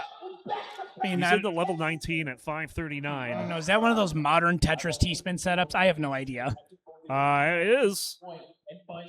T-pieces don't move like that, though. No, they do not. 550 now. Andy has one more Tetris. This is at 558, so Andy will have the lead going into 19, and another misdrop. Yep, Rhubarb was a little bit of a diving board there, hung that L piece, and he's going to have to burn the shelf off to get Tetris ready. Yeah, we are preparing for summer here, so maybe getting the pool warmed up. No kidding. But nice little sequence there. Delayed burn from PixelAndy. Gets the well open. Now waiting for this long bar. Yeah, Andy's starting to take a bit of a lead here. 637 to 570, and he's 10 lines behind as well. Yeah, so Andy holding all of the cards right now. He's got more runway. He's got more points. We do not need more points yet. I'm sure these players would like more points all the same. But yeah, very... Andy with the disciplined triple there, and we'll take the Tetris afterwards. Yeah, I approve of that. Absolutely. You know, it's like Kiwi says, take the triple. Yep. And for those of you curious, Coxdanny J is here. Made the final cut, and he got into bronze bracket this year. So shout-outs to Kiwi, shout-outs to Coxdanny J. He's the real MVP. Yeah, we are getting some pizza tonight, and it's going to be glorious. Oh, yeah. 706 for Andy, 668. Wait, did I hear pizza? yes, pizza. Yes. Okay, we will have to talk about this later. I am intrigued. Yes. But I am also a glutton, so take that for whatever it's worth. But, speaking of glutton, it is time to go into the snack zone. We have brownie bites here. Uh-oh. It wouldn't be a stream with toast if we weren't talking about food at some point. It's in my name. But we have these little brownie bites. They're about the size of I don't know, like they're about an inch and a half around, maybe about just under an inch tall, and very chocolatey, very delicious. Please be jealous. Oh yes. Oh, they're so good. Definitely jealous. Rhubarb has taken the lead back, but again is ahead by 13 lines. Andy is clean, but gonna have to take some burns here. Gets it cleared up quickly. Another Tetris for Rhubarb. Rhubarb looking to take a lead on Andy here. Yeah, I mean, in terms of raw score, he does have the lead right now. So at one time, it was PixelAndy with the advantage, but right now, if this game were to end now, it would be Rhubarb on top as they are both getting Tetrises. Rhubarb into 28, PixelAndy now into level 27. Yeah, Andy does still have the pace lead, to be clear, but doesn't matter if he tops out before 29 here. Yep. Meanwhile, we are about to get the cowbell going as we are a Tetris away on Rhubarb's side, not just from the max out, but also level 29. He takes the triple and gets the board down, 997. Takes a lot of intestinal fortitude to resist the temptation of the Tetris, but he gets the max out. He's got a bar dependency here on 29. Andy not quite in the lead yet. Nope, but oh my goodness, this board for Rhubarb is scary. Yeah, this is definitely a board from Rhubarb. But he's got that column 4. Oh, but he's going to get a Tetris in column 4. He opened that up quick and got the bar immediately. Yeah, but now he's got that long bar dependency in column 3. Decides to issue it and just tries to build out the rest of his board, and now he's got that column number 10 open, trying to get Tetris ready as PixelAndy is in the lead now. But it's going to be taken, oh, not quite yet taken back, as Rhubarb's still a little bit behind Andy. Andy's having to do some cleaning, waiting on a bar. Rhubarb not getting the bar here. Where is the bar? There's the bar, Tetris. Thank goodness I did not want to have to print milk. Oh, no, for that Andy bar. with the T. He gets the 5-tap over. He's going to get the bar to column 3, and he's got this board fixed just like that. Man, what great but now efficiency. Rhubarb with the misdrop. And Rhubarb is ahead by 103,000, but this board is not going to work out. Andy is in a chase down and needs 1,285,000. Yep, less than a Tetris. He's got about 55 lines to do it in, so Andy could line it out if he wants to, but that's a toast move, and PixelAndy is not about that life. Yeah, well, we'll see what happens here. He is close, and he's waiting for this board to be settled down before he goes for it. Yep, almost there. Just needs to get Tetris ready. Now let's play Where is the Long Bar? There it is, Tetris for Andy. He is now up 2-1. But I got to say, I have been impressed with Rhubarb's performance so far. Yeah, Rhubarb has really come on strong this year. I mean, being local to me, I've been able to watch Rhubarb a lot in person, and you can just see, even if he's not always playing all the time, when he is playing, he is on. Yes. Rhubarb, I mean, people may not know this, but he's got a pretty deep rivalry with last year's runner-up Meme. Yeah, both Minnesotans, as it were. Yes. I mean, they just go down the street and see each other and play Tetris. Indeed. So we're getting set up for game number 4. Andy with a 2-1 lead, but Rhubarb certainly pushing him to the limit here. Let's see what happens as we are about to start. Game number 4. We'll start in 3, 2, 1. Tetris. All right. And I tell you what, this has been an excellent matchup between these two. Yeah, I mean, that's why they play the game. I mean, your average person might have said, oh, PixelAndy's 5-0 against Rhubarb all time. It's going to be an easy one. Not so fast, my friend. Rhubarb, even if Rhubarb loses, he's going to make PixelAndy earn every point and every game. Indeed, and that's exactly what he's done. Andy has had to do it in chase downs for both of his wins. Yeah. And then Rhubarb also picking up a win as well. So these two going back and forth. We'll see if Rhubarb can answer and send us to a decider.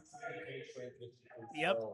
And as far as PixelAndy's concerned, looking to just get out of this round. I mean, PixelAndy, one of the top players, he got that first round bye. So with a qualifier like that, his eyes are on more than just getting past round 1.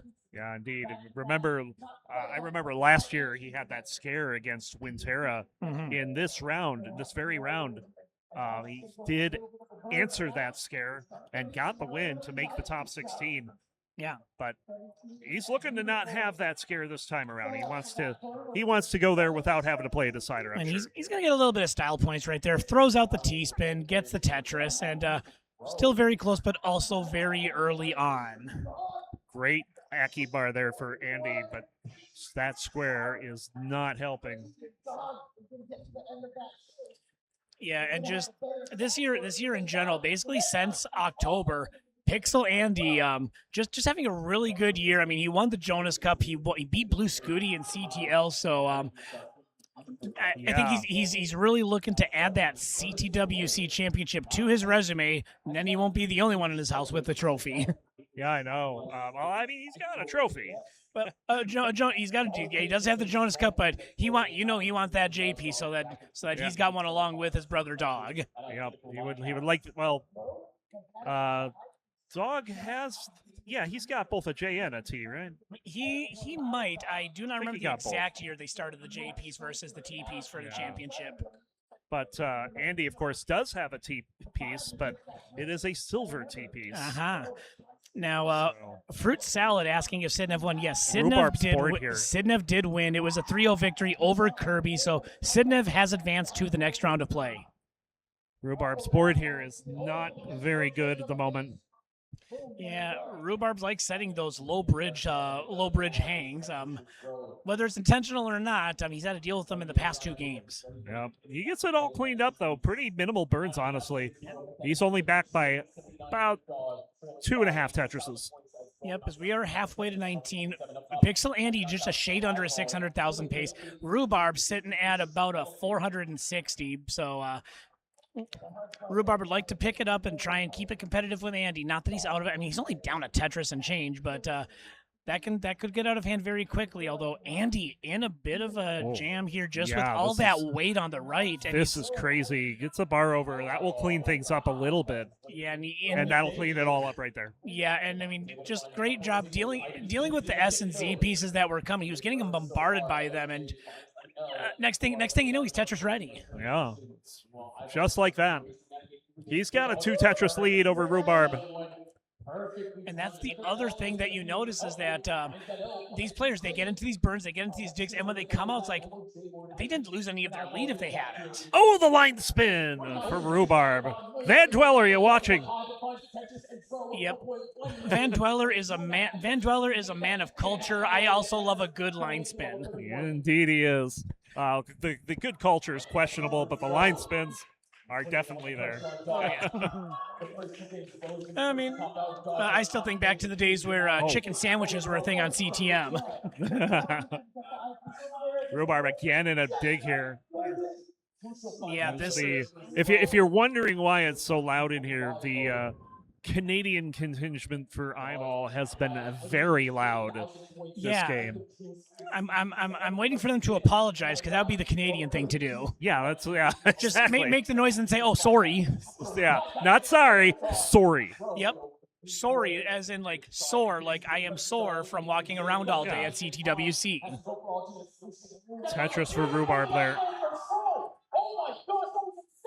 Yep, and it's not just the Canadian contingent. Sharky is loving this commentary between the games on CT1. So hopefully you've got multi-Twitch on, you're watching all the matches, but we hope you have the sound on for us. Indeed, as Andy is up to nearly a 100,000 point lead. Yeah. But we are about to hit the transition over here, and once again, this is a do-or-die game. PixelAndy on match point against Rhubarb. Rhubarb may be dirty Tetrising into 19. That's exactly what he does. 430,000. PixelAndy going to have about 2 Tetrises left actually before 19. Yep. And Andy would really like to make it to the next round. Let's see if he can get it done. I think Because, Andy's the number 13 seed, not the 12 seed. I was going to say, if he's the number 12 seed, Yeah. his next opponent could potentially be Doug. Oh, yep. But And no, he's 13 seed. yeah, we'll have to pull out Steve Harvey and play the Family Feud if that happens. I know, right? Another Tetris there as we're on level 20 here. And Rhubarb's brought a little bit of it back. No longer a 6-digit lead, but Andy getting into a little bit of a mess. Yeah, he's got a little bit of junk to deal with here, but Rhubarb not immune to that. They both get a Tetris though. Rhubarb into level 21, the ecto cooler colored theme of Tetris.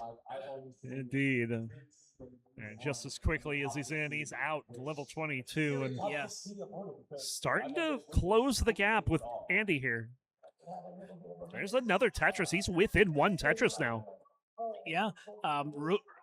That's kind of been the theme of Rhubarb's whole match against PixelAndy. Even when you think PixelAndy might pull away, Rhubarb is never out of it. Not at all. Rhubarb has been... Yeah, just very, very scrappy play from Rhubarb against a player that most people think is an easy W, but I've been really impressed with what I've seen out of Rhubarb, and it's not just because he's a fellow Minnesotan. Yeah, indeed. So, Rhubarb, the Devil score, 666, 683 for Andy. Andy is finally clean. Rhubarb banks down a Tetris. We'll have to clean out a hole, but... Thankfully for Rhubarb, did not get the Devil's Drought with that. Yeah. So, Rhubarb getting things built up again, as is Andy, and both players with great-looking boards. Yes. Tetris for Rhubarb. Yep, and Andy's going to be clean. He's going to throw one down too. So this is a back and forth lead right now. Basically, whoever has the Tetris is the one that's going to have the lead. And at this moment, the possession arrow points to PixelAndy. Well, now it is Rhubarb as he Tetrises into 26, but the line differential could come into play as Rhubarb is significantly ahead in lines here. Oh, but this is trouble. Rhubarb at the top of the board. He can't get anything over. Andy will be moving on to the round of 16. Yep, a great fight from Rhubarb. They hug it out at the end. You saw a great matchup between these two players. 3, 2, 1, Tetris! Hell yeah! Let's go.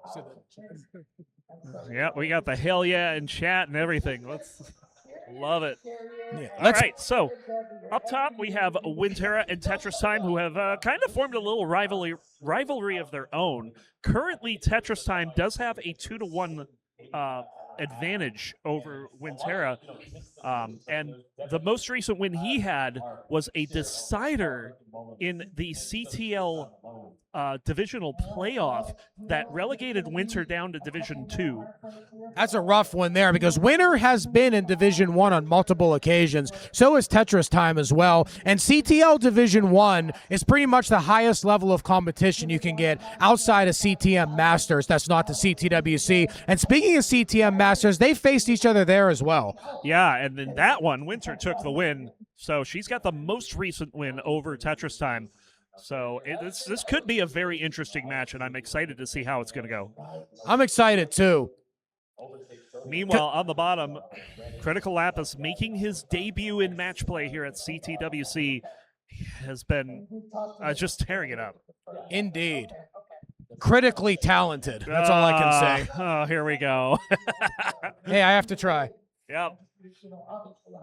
So we'll see how he can handle the Austrian, as Tugi has been doing really good in live events. So we'll have to see how this goes today, as he's up by about a single and a half here. 186 for Tugi, 185 for CryticaLapis. So both players very close, neck and neck here, and only separated by one line as well. Another Tetris for Tugi. However, that bar, the same bar that was used by Tugi for that Tetris, was not able to be used by Critical. So this is going to allow Tugi to take a little bit of an early lead. Yeah, well, CryticaLapis does get one back, but has had to burn because of all the dependencies on his board. Okay, up on top, we have a little bit of a slight dig situation for TetrisTime. Not a dangerous dig, but it could be a dig that would hurt the pace and allow Winterra to really open up a lead, which Winterra has already done, already up 40,000 points. Still early goings of this, only 47 lines in, but every single point counts whenever you play at this level. I don't know what TetrisTime is doing, because that was only halfway up the screen. I expected that to be about 15 or 16 high. Nevertheless, still got it. Yeah. TetrisTime is fairly well known in the community for extremely high digs. But the thing is, the aggression is there, and the heart is there, and the courage is there. And being able to hone that is the skills that you need to be able to challenge to win the World Championship. Absolutely. And his qualifier was a perfect example of that. And we'll have to see what he can do. A bit of a misdrop there for Winter at the top of the board. We'll get the bar for the Tetris, so she'll be fine. But it's going to take some time to get this fixed. A 60,000-point lead now for Winter. Gets another Tetris, makes that a much bigger lead now. Actually, TetrisTime got that one back and gets another one back, so now it's only down to about a 2 Tetris lead. Down on the bottom, CryticaLapis 375, Tugi 392, so still relatively close there. Tugi's going to get another Tetris, goes at 39,000. Still relatively close regardless. Actually, both matches are pretty close. I would say 1 Tetris leads in both situations. Indeed, and Tugi will get another one there. CryticaLapis will fire back, and honestly, these paces for both CryticaLapis and Tugi, this is mid-600. We've seen an awful lot of 18 aggression in this tournament, too, where a lot of times you would think when players have the capability of going ham in the later speeds, a lot of times they don't want to get super aggressive and find out they're in a situation where they're playing 15 rows up the board just because it's 18. The fact that they have the mastery over both the lower and the higher speeds, that is still a very important part of this game. There's a reason we still start on 18 here. Indeed, and we actually saw that in the last set where we had an early top on 18, so I think Zro also had one in his match earlier, so yeah, 18 still important, not just because players top out on it, but also because the players are pushing each other to try to score as much as possible to do as many dangerous things as they can. And psychologically, if you go into the higher speeds with a significant deficit, you start playing more aggressively than normal. And whenever you took 18 too safe, sometimes it can come back to bite you. Yep. And speaking of leads here, Winter's come out to about a 3 Tetris lead over TetrisTime here. And on the bottom, Tugi up by 1 Tetris. We're approaching level 19. Yeah, we are getting ready to go to transition. Only about 10 or so more lines for all of our players. Looking at the paces on the bottom, 562 and 585. Double 600 transitions. Very likely, if not definitely, incoming here. Yeah, this has been a masterclass for both CryticaLapis and Tugi on level 18. But with level 19, things will change. The speed will increase. And we'll see how the players handle the faster speeds. But misdrop for CryticaLapis. Yeah. Not a dangerous one, but it could still hurt the pace. A J would be perfect here. And he's not going to get it, though. No. Improvising a little bit. Lombard dependency, though. It's low enough on the board, it shouldn't be an issue. But sometimes if you get droughted with one of those dependencies, your board can get turned into crit chaos in a hurry. So I will point out that all 4 games transitioned over 600K. That is beyond ridiculous, and that is CTWC 2026. Absolutely. I mean, yeah, absolutely. These players doing everything they can to get every advantage they can. And right now, Winterra up by about 2 Tetrises. Tugi also up by about 2 Tetrises. Okay, almost Tetris ready now is CryticaLapis. CryticaLapis is Tetris ready. Tugi is still up by 68,000. Tugi is Tetris ready as well, waiting for a bar. Both players actually waiting for a bar. Drought, 20-piece drought, 30-piece drought actually. 34, 35. What is this freaking drought? 39, 40, 41, 40, 43-piece drought. The bar finally comes. It's a little bit too late. However, the board is still super clean for CryticaLapis. 40, 41 bar should be coming anytime soon. Yeah. Tetris CryticaLapis. All right, and Tugi will get the bar down.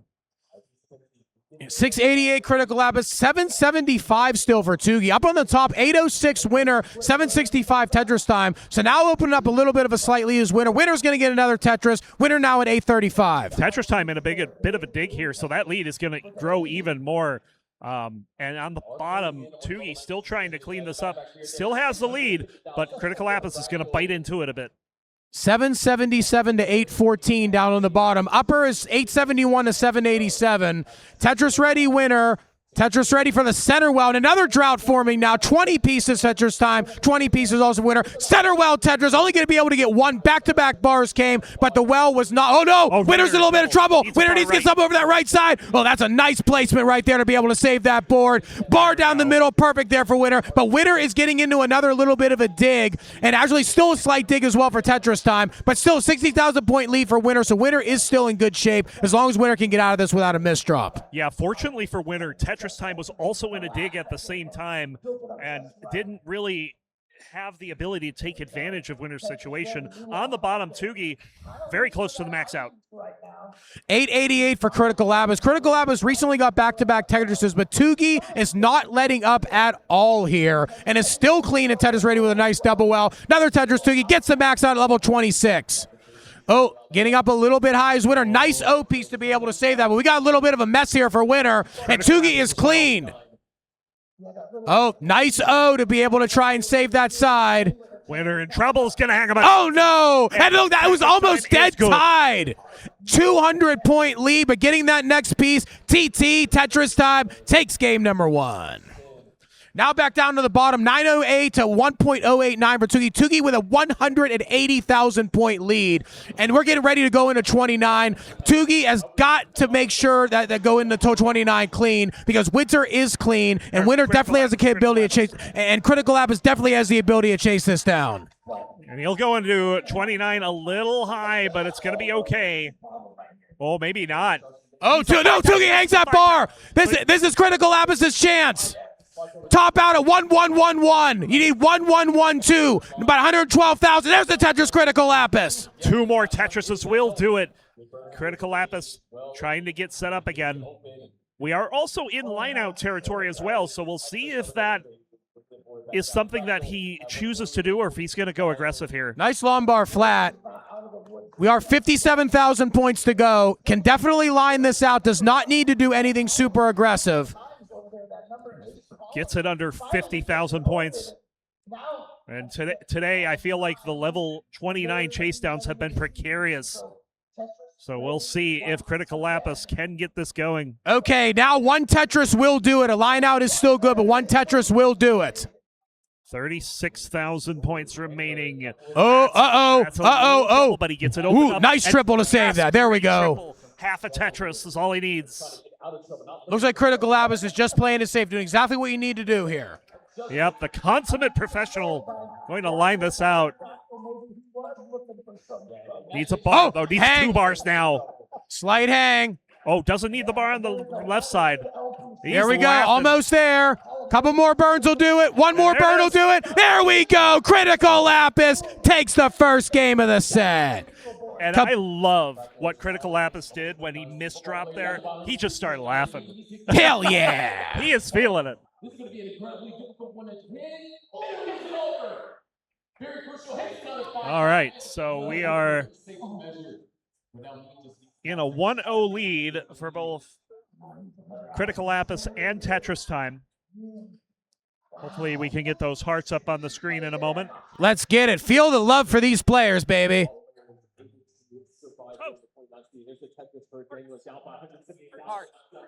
Tetris Time and CryticaLapis.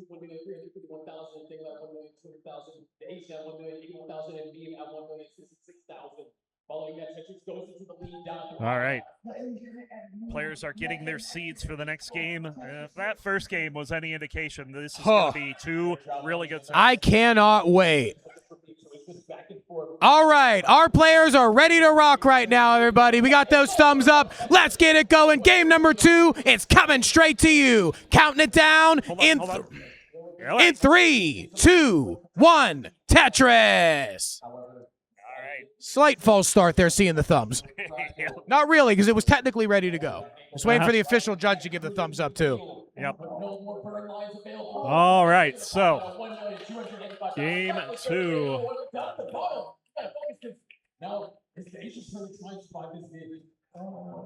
Look at this opening drought for CryticaLapis and Tugi, but they both have a little trouble with it. And me already ahead. And so me gonna take game number 1. So keep both of these matches TetrisTime living up to his name right now. Indeed, because it is Tetris time here on a Saturday in Pasadena. It is, but also because he hasn't burnt yet, but he finally will take a burn there. I mean, some of the transitions we see from players, we were talking about last game, going with maximum aggression on level 18, it's actually becoming more common than you think it is. Absolutely.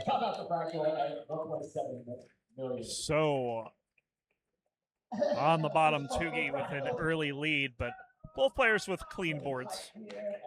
We're going to be ready to start game 2 for both sets here at the same time. And up top, close game there. Half a single separating TetrisTime and Winterra right now. Hardly any burns from any of the players, really. I mean, at this level, that's pretty much what we're seeing. I mean, we just saw all 4 of these players get a 600K transition in game number 1. And this is round 1 of the tournament, and players are transitioning like that. Just wait till we get to the later rounds tomorrow. Yeah, it's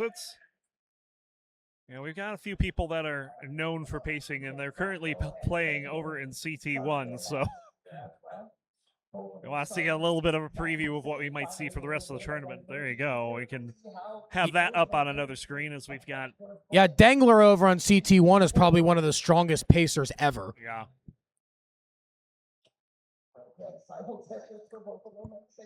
So, another Tetris for TetrisTime. Winter looking for a bar to reply, and we'll get it. Now needs to get the well open. Would love a J piece. Instead finds the C piece. Good burns. Nice flat placement. Tugi looking for a bar here. There it is. Tetris for Tugi. CryticaLapis had to start burning. So Tugi will take a bit of a lead here.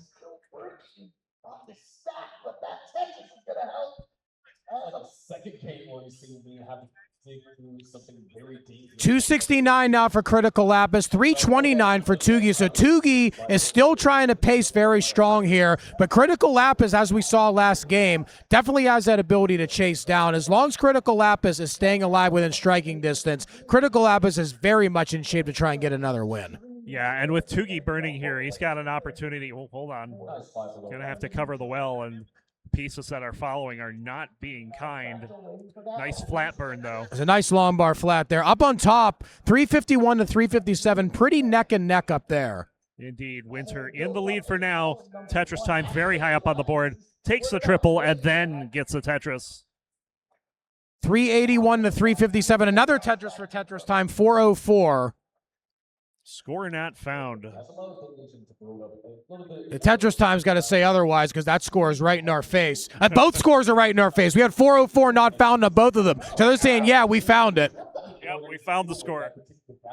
And Winter found a couple pushdown points in there, too. So kind of interesting there, given how close the game has been. TetrisTime with an interesting setup here. This is resolvable, and he does do so. 413 CryticaLapis. So CryticaLapis has taken the lead over Tugi. They're both neck and neck now, actually, with that Tetris from Tugi, but CryticaLapis is going to get the lead right back. No, Tetris again from Tugi.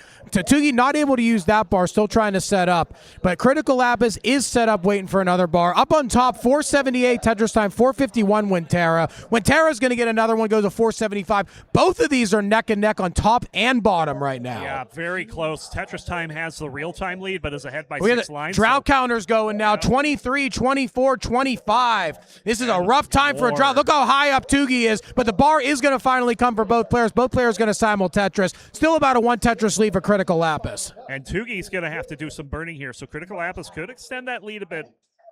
But up top, there is no give. 570 for TetrisTime. Winter back by 5 lines in a Tetris, and she'll go to 569. 570 for TetrisTime. So we are neck and neck. And look at this pace, too. Both still have 3 Tetrises available before transition. A little bit of a burn sequence there for CryticaLapis just before level 19, but he's going to get things cleaned up. Shouldn't be a problem unless he gets some really bad pieces here, but the bar does show. Tetris 560, 538 for Tugi up top, 617 for TetrisTime. Winter could be a little better than that if she can get a bar, and she does. There we go, 638. And look at the bottom. Both players like simul-transitioning almost, and both players right now still neck and neck. Yeah, this is what you want to see. Very close matches here. There's another Tetris CryticaLapis. Tugi 588. Oh, I don't think it's super dangerous, but it's going to hurt the pace a little bit. Tugi now down 70,000 against CryticaLapis. TetrisTime currently 79% Tetris rate, 78% Tetris rate for Winterra. Tugi gets the right side open. Boom, Tetris for Tugi. That was a great sequence for him. Oh, he misdrops a square, though. Oh, nice long bar flat for TetrisTime to fix that up. Gets another Tetris, 757. Has a slight lead over Winterra right now. And CryticaLapis is just extending his lead over these little mistakes from Tugi that are adding up in a hurry. But he's got the board clean, just looking for a bar to try to keep himself within arm's reach of CryticaLapis and maybe take this on the kill screen.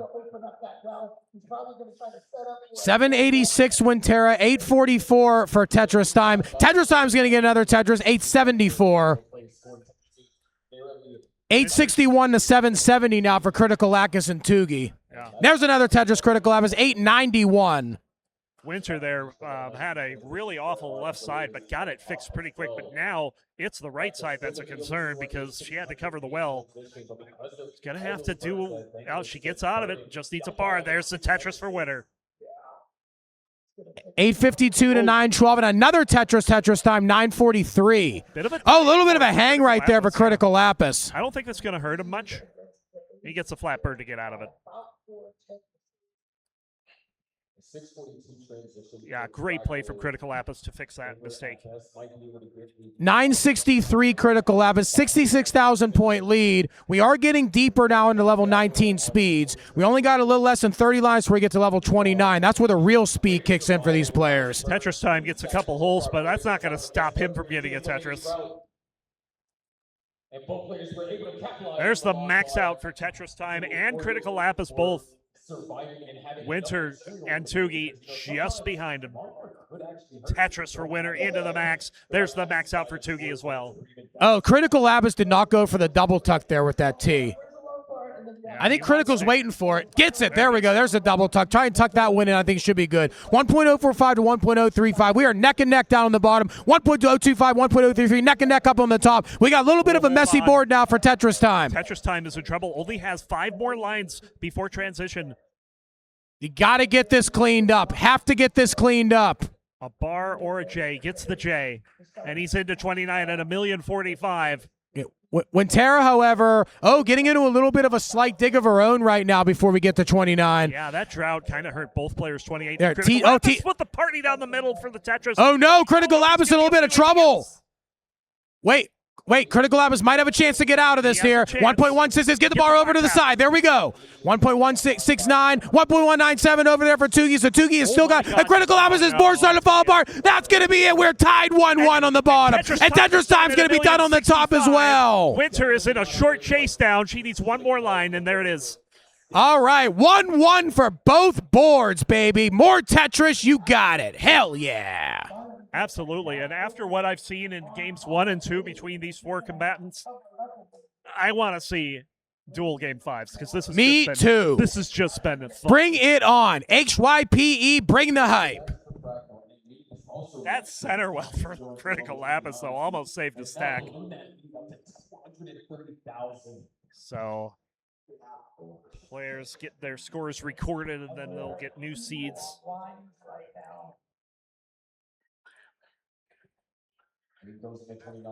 And yeah, I mean, after these first 2 games, what are your thoughts so far on how this is going? My thoughts right now, I can't really say anybody's a clear favorite because any of these players could move on to the top 16. I mean, they are all bringing it here, and 1-1, you could not ask for anything better. Yep. TetrisTime, of course, former top 8. He had a pretty big run during one of the COVID years. And he was a little late to the rolling game, but oh boy, has he picked it up. And he is a very dangerous opponent, but Winterra is no pushover. Not at all. Not at all. And I feel like these two could have a really long and close rivalry if they keep playing. We are ready to go. Let's get it going right now. We got the thumbs up. Game number 3 is breaking free. Count it down in 3, 2, 1. Tetris! All right. RXS even saying that Tetris time has leveled up in the past couple of months. Yeah, he's been just trying to improve his game, and the work that he's put into his game is showing in spades this weekend. Multiple levels up, I'll tell you that much. Yep. So we are underway.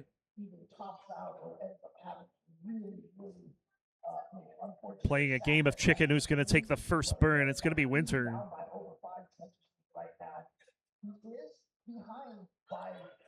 Sometimes trying to go for that could be a little bit risky early on.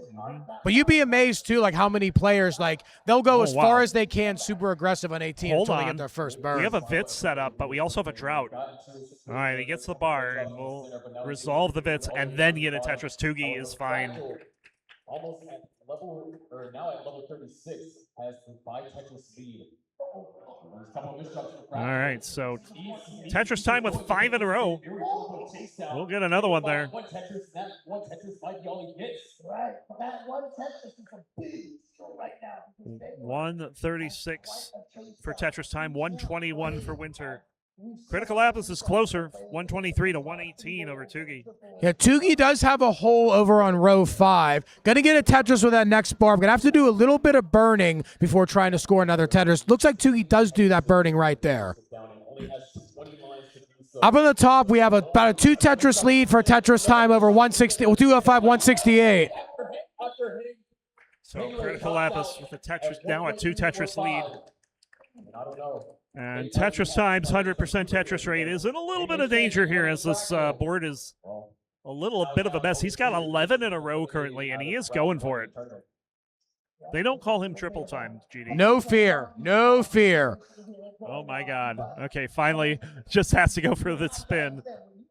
Hey, I remember a long time ago whenever I was being coached to play Tetris, some mean words were said about triples by my coach, aGameScout, back then. Oh, yeah, but I mean, I don't want to repeat what those words were, but it made triples not very appealing. Yeah. Something burned into my head while I was learning. If aGameScout is listening, he knows exactly what it is. aGameScout has a lot of choice words for certain things. Okay, there's another Tetris for Tetris time. 324 to 243, made that 266 for Winterra.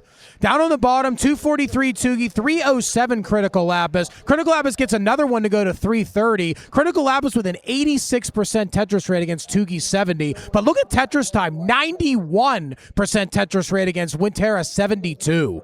So 2 players, both a 1 on the bottom, 1 on the top, both pacing unbelievably well. Absolutely, and Tetris time has the potential for a 700K transition, and we're halfway through level 18, so it gives you an idea of how well he's been playing so far. Yeah, Tetris time just wants to let's end this. Tetris time just wants to take 2 wins and just move on and play tomorrow. Winterra is an unbelievably formidable opponent, and Tetris time does not want to give her anything. Yeah, that's really what he's going to have to do because Winter's just going to stick around. She is still back by 82,000 points, but, you know, she's got that 29 play that's pretty fearful. So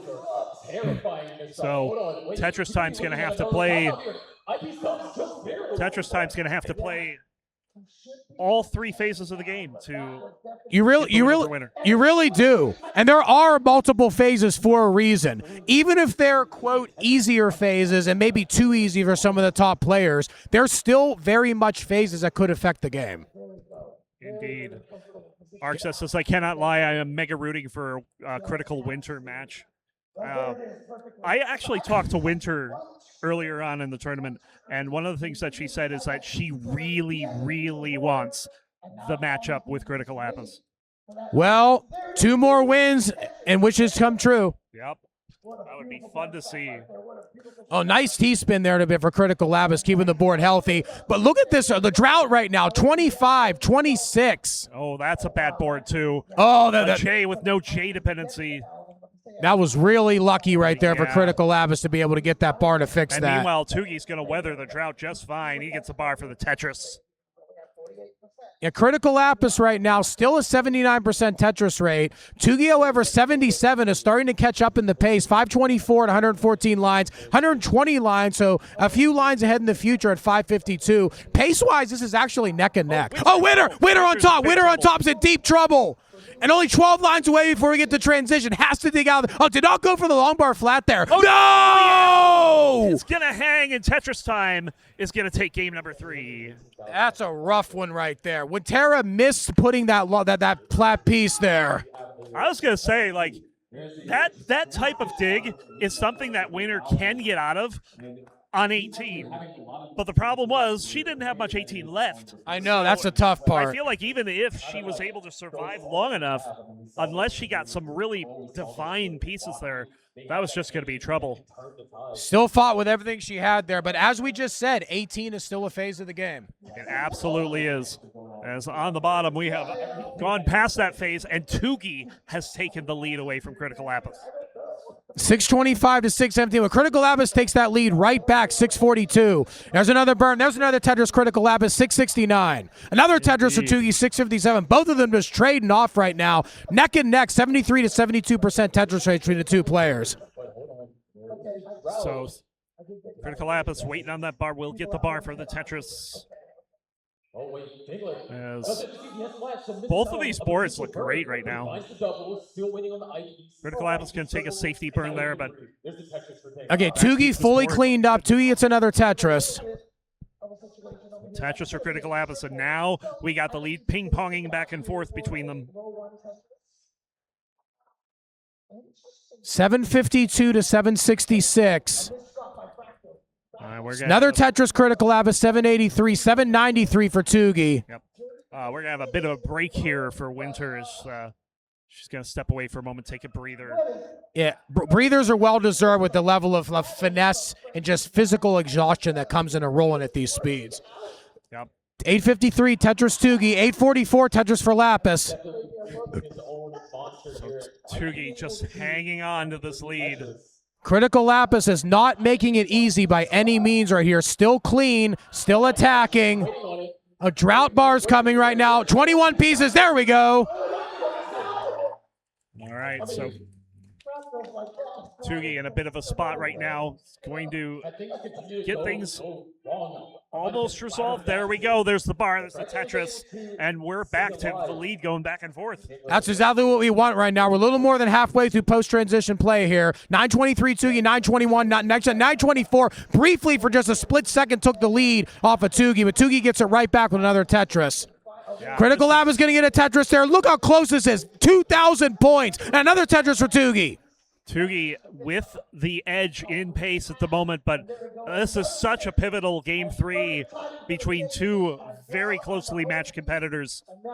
A lumbar flat. I saw that lumbar flat. Beautiful. That was amazing that Tugi saw that right there. 1.021 to 1.027. Neck and neck Tetris for Tugi. And CryticaLapis set up the counter right now with the next lumbar. Waiting for that bar to be able to counter.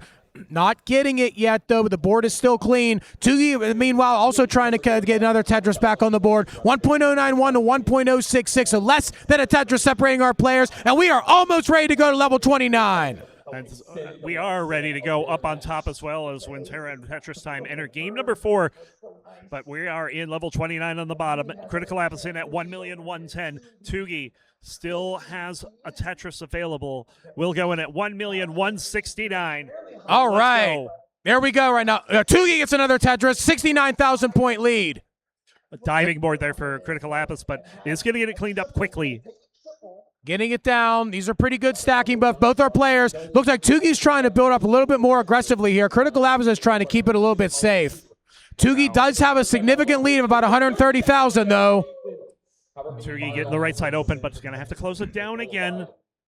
He does get Tetris ready, but we're in the middle of a drought. 18, 19, 20 pieces and counting. He just takes the triple. It's a little bit dangerous right here. 140,000 point lead, though, for Tugi. Oh, CryticaLapis is trying to attack here. Gets another Tetris. CryticaLapis setting up for another one. There's another Tetris. CryticaLapis, 1.243. But Tugi answers back with another one, 1.348. This is a big game here. 1,389,000 for Tugi now. 142,000 point lead over 3 Tetrises. But CryticaLapis is not saying die. Oh, no, missed that barely, but just low enough to be able to save it. 95,000 point lead for Tugi. We're still going up, level 33 for Tugi, level 34 for CryticaLapis. So not only does Tugi have the lead, Tugi also has more lines to work with. Oh, there's a little bit of a misdrop there for CryticaLapis. CryticaLapis had the still trying to get it down here. Oh, there's a misflip now. Misflip CryticaLapis. CryticaLapis has got to be really, really careful. Got to be precise, absolutely precise, trying to get out of this, and it's doing just that. Get the bar over on the side.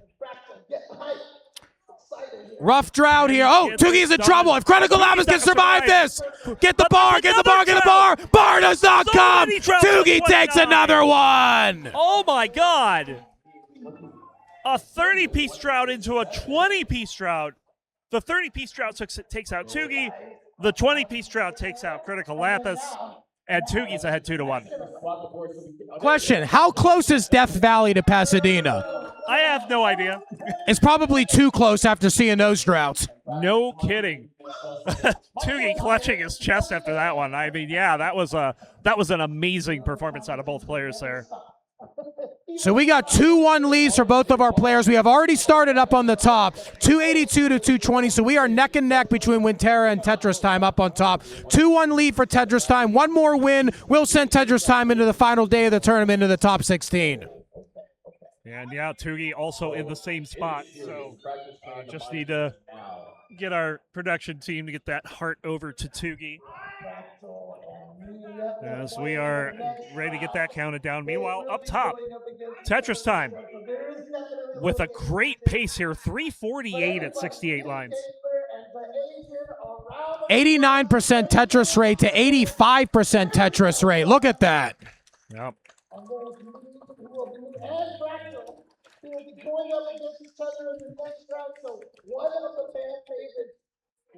373 to 371. We are still neck and neck right now between these two players. However, TetrisTime is on match point.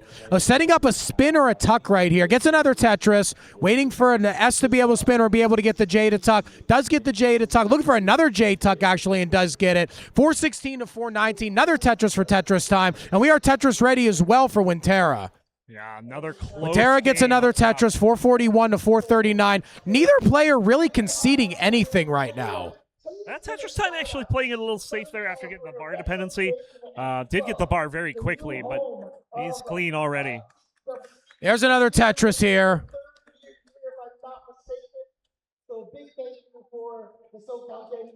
Yeah, it's about still stacking very efficiently are all of our players. We have got started down on the bottom. 19,000 point lead for TetrisTime.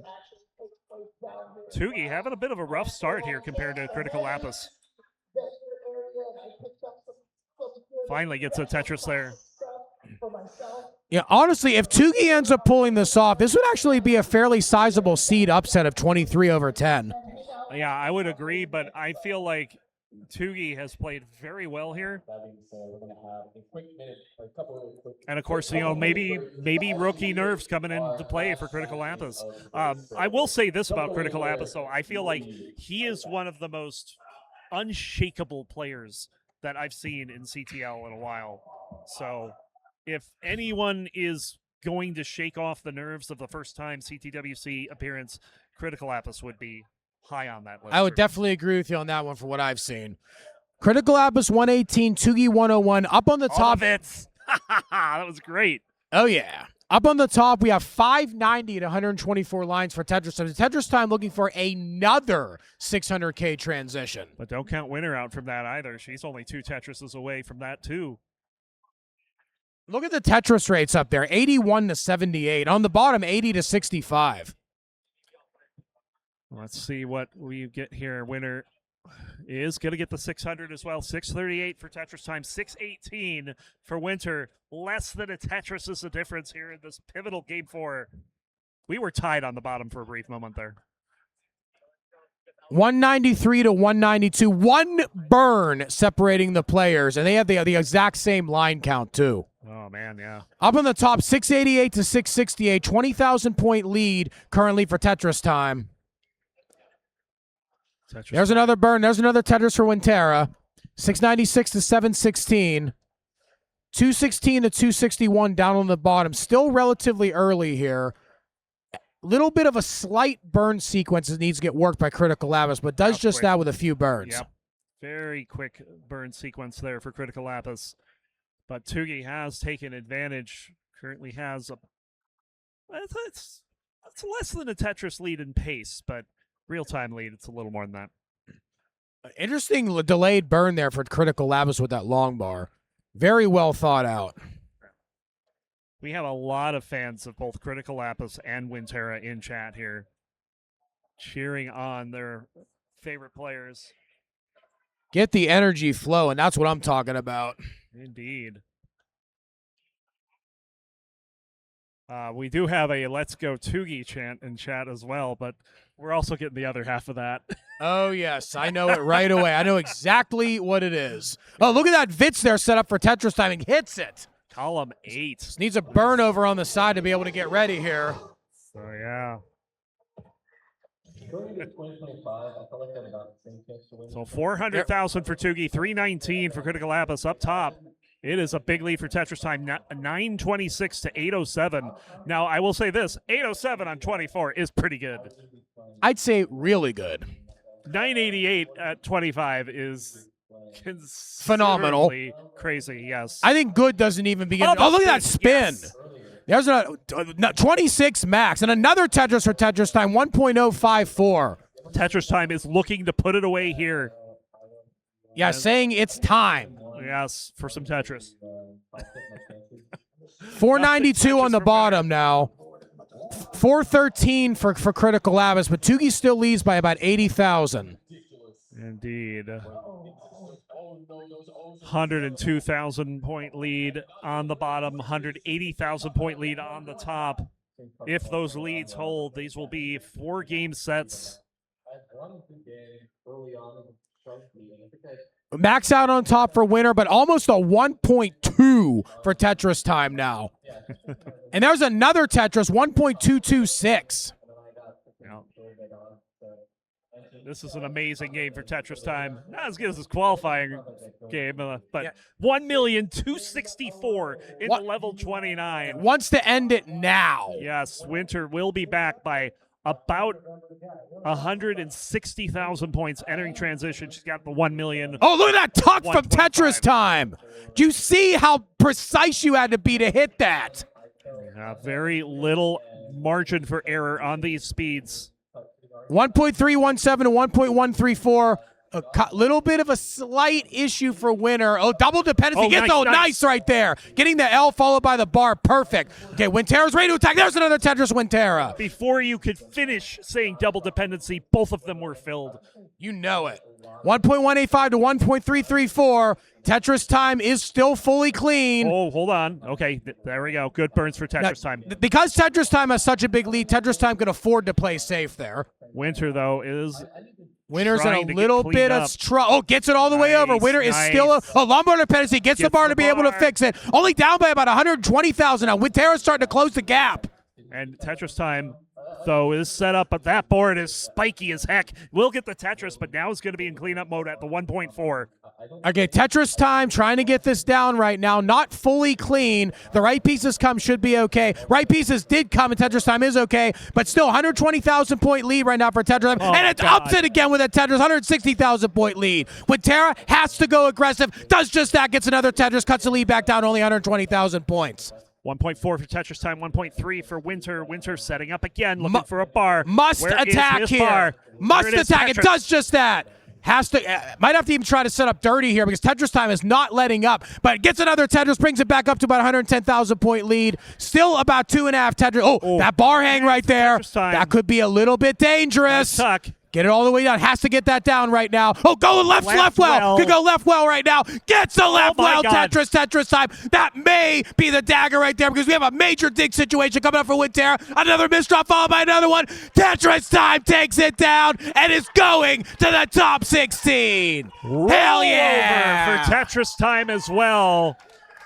Run it up. Come on. Let's finish it here. In the 39, 1.652. There's a fist pump right there. I'm feeling the energy. Hell yeah. Hell yeah, indeed. Meanwhile, we have a close one on the bottom. 872 for Tugi, 866 for CryticaLapis. Super close right now, and we're about halfway through the post-transition play here. CryticaLapis is ready and set up to try and score a Tetris. Gets another tuck, followed by a Tetris there. CryticaLapis 898, Tugi 904. Here we go. We'll get them on the big screen here as CryticaLapis playing for tournament life. Tugi looking to move on to the round of 16. Misdrop right there for Tugi. It's going to get a Tetris, but it's going to have to burn this down. Yeah, it is low enough, but this will enable CryticaLapis to try and erase some of that deficit because CryticaLapis is clean and is only behind by slightly over a Tetris. Gets it back right there. We are separated by 5,000 points, and we are ready to go to 29 in just a few more Tetris levels. Both players maxing out here into 27. Another Tetris for Tugi. 1.041 to 1.003. Tetris CryticaLapis 1.046 takes the lead. Yeah, this is a real-time lead, but the pace lead is with Tugi, but it's not by much. Another Tetris for Tugi. Tetris rate's super close. We got a drought forming right now. This is a bad time for a drought to form. Bar did come before it got too much deeper, though. We are right at the level 29 transition. 2 more lines for CryticaLapis. He's looking for a long bar to get a Tetris into, but he's just going to take the double. 1,058,000. Tugi already at the 1.1. Uh-oh. CryticaLapis is in a little bit of a situation. Is okay, though. CryticaLapis getting things. Oh, got him. Oh, dependency here for CryticaLapis. Oh, gets the bar just in the nick time. Gotta get the bar all the way over. We got it. Tugi still leads by 60,000. CryticaLapis just trying to get things cleaned up. That dependency on the left, though. Wow, the double. Got the J. Needs another J dependency filled in by the bar. Only 60,000 points still separating these players. Tugi has. Oh, no. There's some control right there. Got it over, though. Still digging. And Tugi is clean. Ready to keep attack. Oh, there's a misdrop for Tugi. Misdrop. Oh, no. Get it all the way down. Tugi is not chased down for CryticaLapis. 1.188 is CryticaLapis' target. Has to get out of this dig first, though. Must get out of this. Oh, no. Come on. Get it out. There's the flat piece. 35,000 more to go. Get it down right now. The 30 Tetris! Like a B-O-S-S boss! CryticaLapis forces a decider. Hell yeah! Kidding me? We're going to game 5. Wow. That was feeling very dire for CryticaLapis, down by over 6 digits in that one. But then just a slowdown from Tugi on 29, and then Tugi was ready to strike the dagger, but never got the bar. That was so close all the way up till that. Even with as close as it was, the fact that Tugi and was only separated by 60,000 points from CryticaLapis about halfway through post right there in level 29, it just left the door wide open right there to be able to get that and to be able to finish it with a dirty Tetris. Oh, I didn't even see that coming. That is authority really right there. Yes. So we are going to a game 5 between these two competitors, and this has been a joy to watch. I hope you're all enjoying that at home because this is in person is amazing. Hey, people in the chat saying I'm more hyped than UFC. That's what I want. Bring the energy here to Classic Tetris. Yep. All right. Decider, CryticaLapis, and Tugi. Yeah, and you all talking in the chat too. Sharky is one of my biggest inspirations as a restreamer, by the way. One of the goats of this community as far as restreaming goes. So we're just waiting on Possum to give us the ready to go as the players are taking a short break before this final deciding match. And you know what? They deserve it. This has been a crazy set. There's been lots of 29. There's been really close games, some of them the whole way. I mean, this is what you want to see in a match here at CTWC. Unquestionably, and if the other games were any indication, I think we're going to see some major fireworks in this one. Absolutely. We are ready to go. Let's go ahead and count them down for the decider. Game number 5 comes alive, and it's starting now in 5, 4, 3, 2, 1. Tetris! A little bit of a fumble there, but this ain't football. Yeah, I usually just count down from 3, but a lot of people like counting down from 5 in a decider, which makes sense. So, but yeah, a lot of long bars here in the early going before they're even thinking about getting set up, but they got there in different ways, but they're now back to the same board. This is what we want to see right now. The biggest thing, the most important thing is we don't want to see anybody have any early top out. We want to see this go all the way, make the other player earn it, whichever one wins here. I gotta say, like, it was kind of funny how that start went because there were so many similar pieces. They took different paths to get to the same board, and then we're just playing mirror Tetris for like another 10 pieces after that. That's what I love too. We got a slight dig early on for CryticaLapis. It's not going to be much of a dig because the pieces are coming, and he has got it open up again.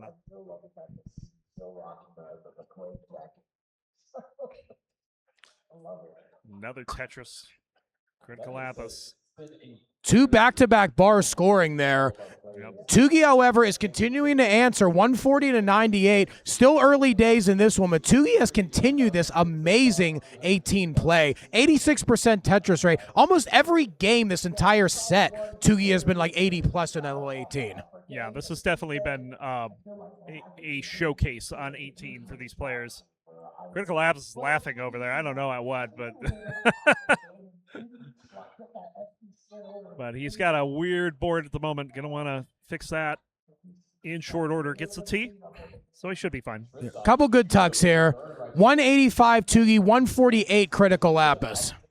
Yeah, it seems that Tugi also was not a fan of those pieces as he also had to do a little bit of a dig, but CryticaLapis can't get a long bar for the Tetris here, so piling up the delayed burns on the right. Gets another bar to be able to score 174, 233. Tugi now up by about 60,000. Tugi is playing very strongly here in this game, potentially looking at a mid-600 transition if he keeps this pace up. But now we got a drought coming, 20 pieces and counting. They both get the bar. There's another Tetris Tugi, 281, 221 now for CryticaLapis. I like what Tugi's setting up here. He needs a J.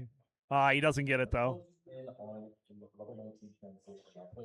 That does work well, too, actually, being able to get that L in. Yeah.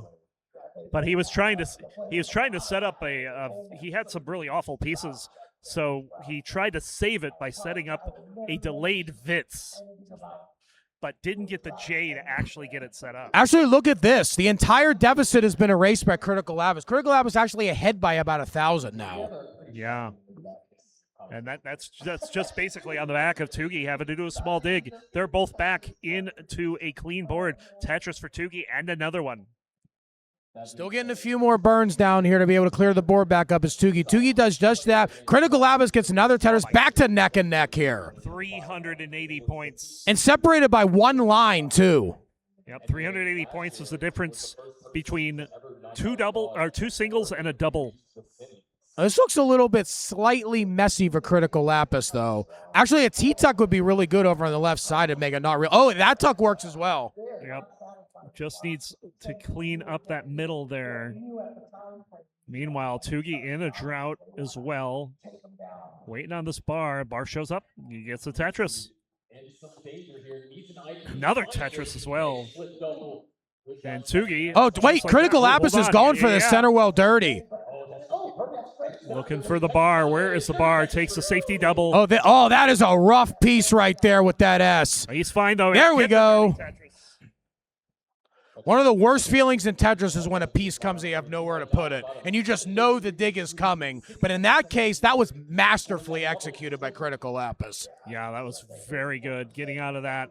Keeping himself competitive, only backed by a Tetris and change against Tugi here, who is looking to try to close this out in 5. But you know what?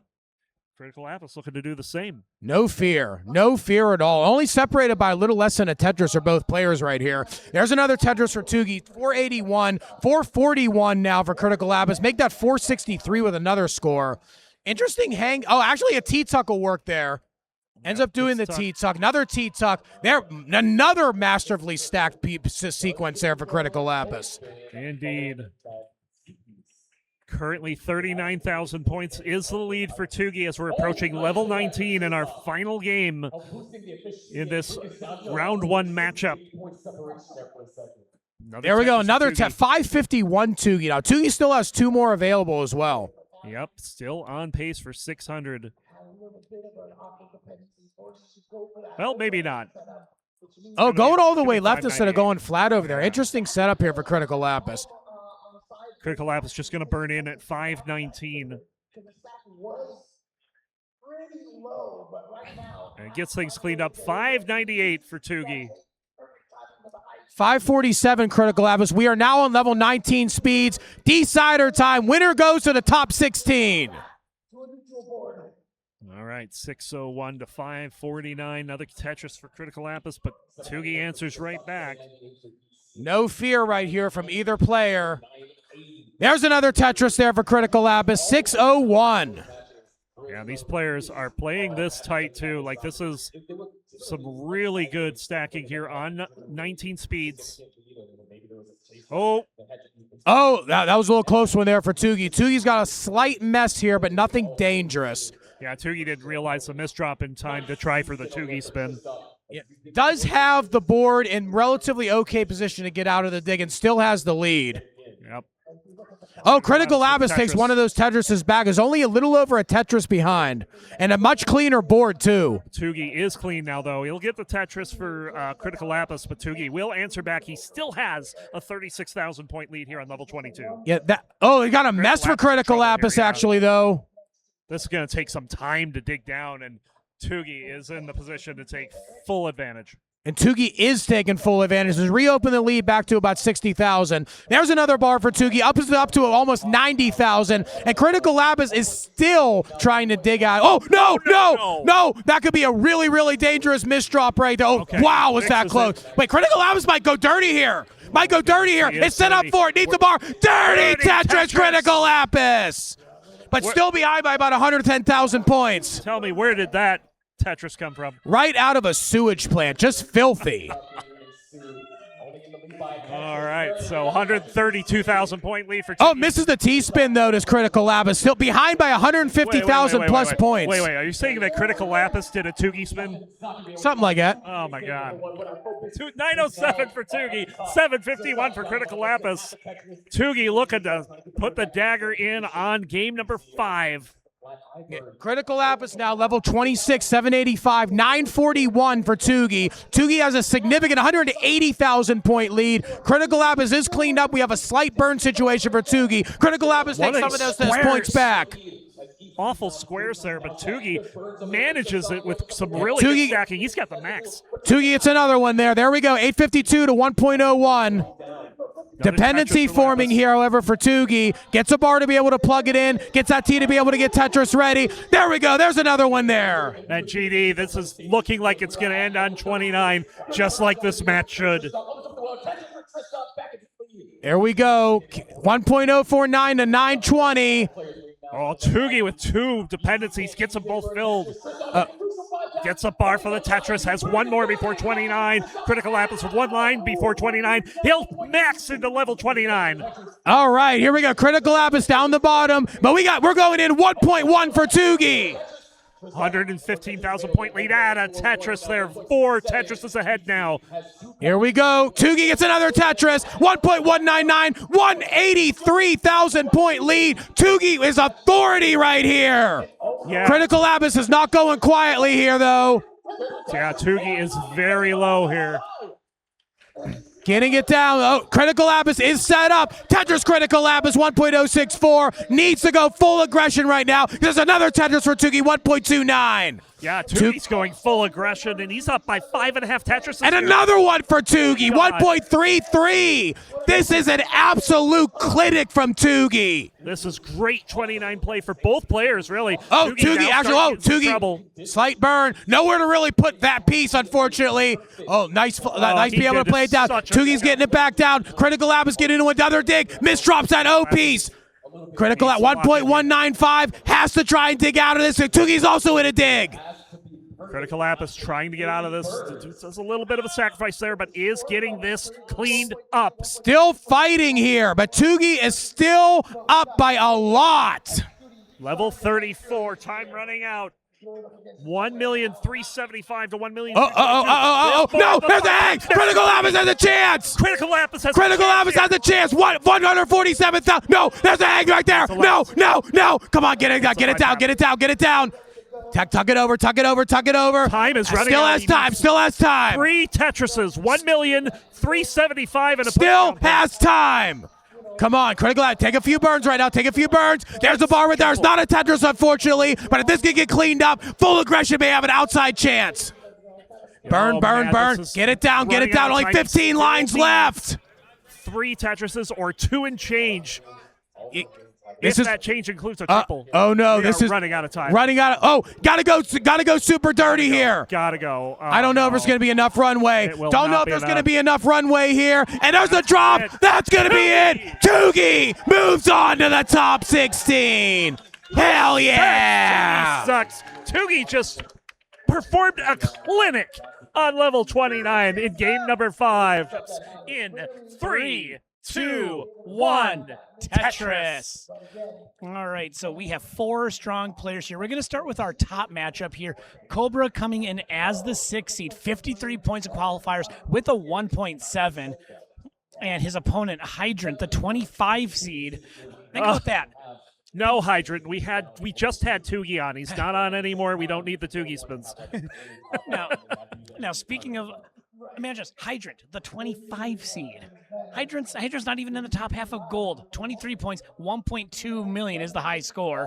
And Hydrant advanced to this point by beating Wallbant in a decider in the last game. And Cobra, of course, being the 6th seed, did have that first round bye. And then Cobra's up 1-0. What happened? Things happened, pieces fell, and then more pieces fell, and well then, that was quick. Things happened. Hold on. 1 second. So yeah, kind of a surprising turn of events there, but yeah. But meanwhile, we do have a game going on the bottom. Yeah. Oh my God, Dan. Okay. What is going on? As right now, DanV 62,000, Huff 122,000. Dan set up for a dirty center well Tetris. And Huff set up for a Vitz here. Yeah, but they're facing there's no a bar drought for either of them. Yep. And meanwhile, game 2 has gotten started, but this is definitely not a good start for either of these players. But they should survive it. It's just not ideal. Yeah, indeed. And going back to talking about the matchup up top, Cobra has yet to lose a game against Hydrant. This is their 4th meeting.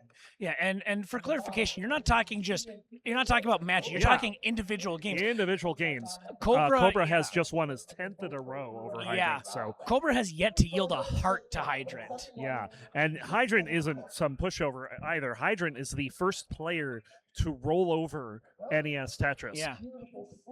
And also side note, because I know chat's going to bring it up, Hydrant looking very good in that outfit. Yeah, it looks like he walked out of the 1930s and showed up to play Tetris. And I know, is this 1930? Are we talking about like speakeasy tier clothing, or are we talking about businessman tier clothing? I have no idea. It just looks cool. I definitely some dapper moves going on here. Absolutely. Now on the right, we are on the bottom, I should say, we have DanV and we have Huff. DanV coming in as the 20 seed, 28 points of quals with a 1.5 million top score. Huff getting the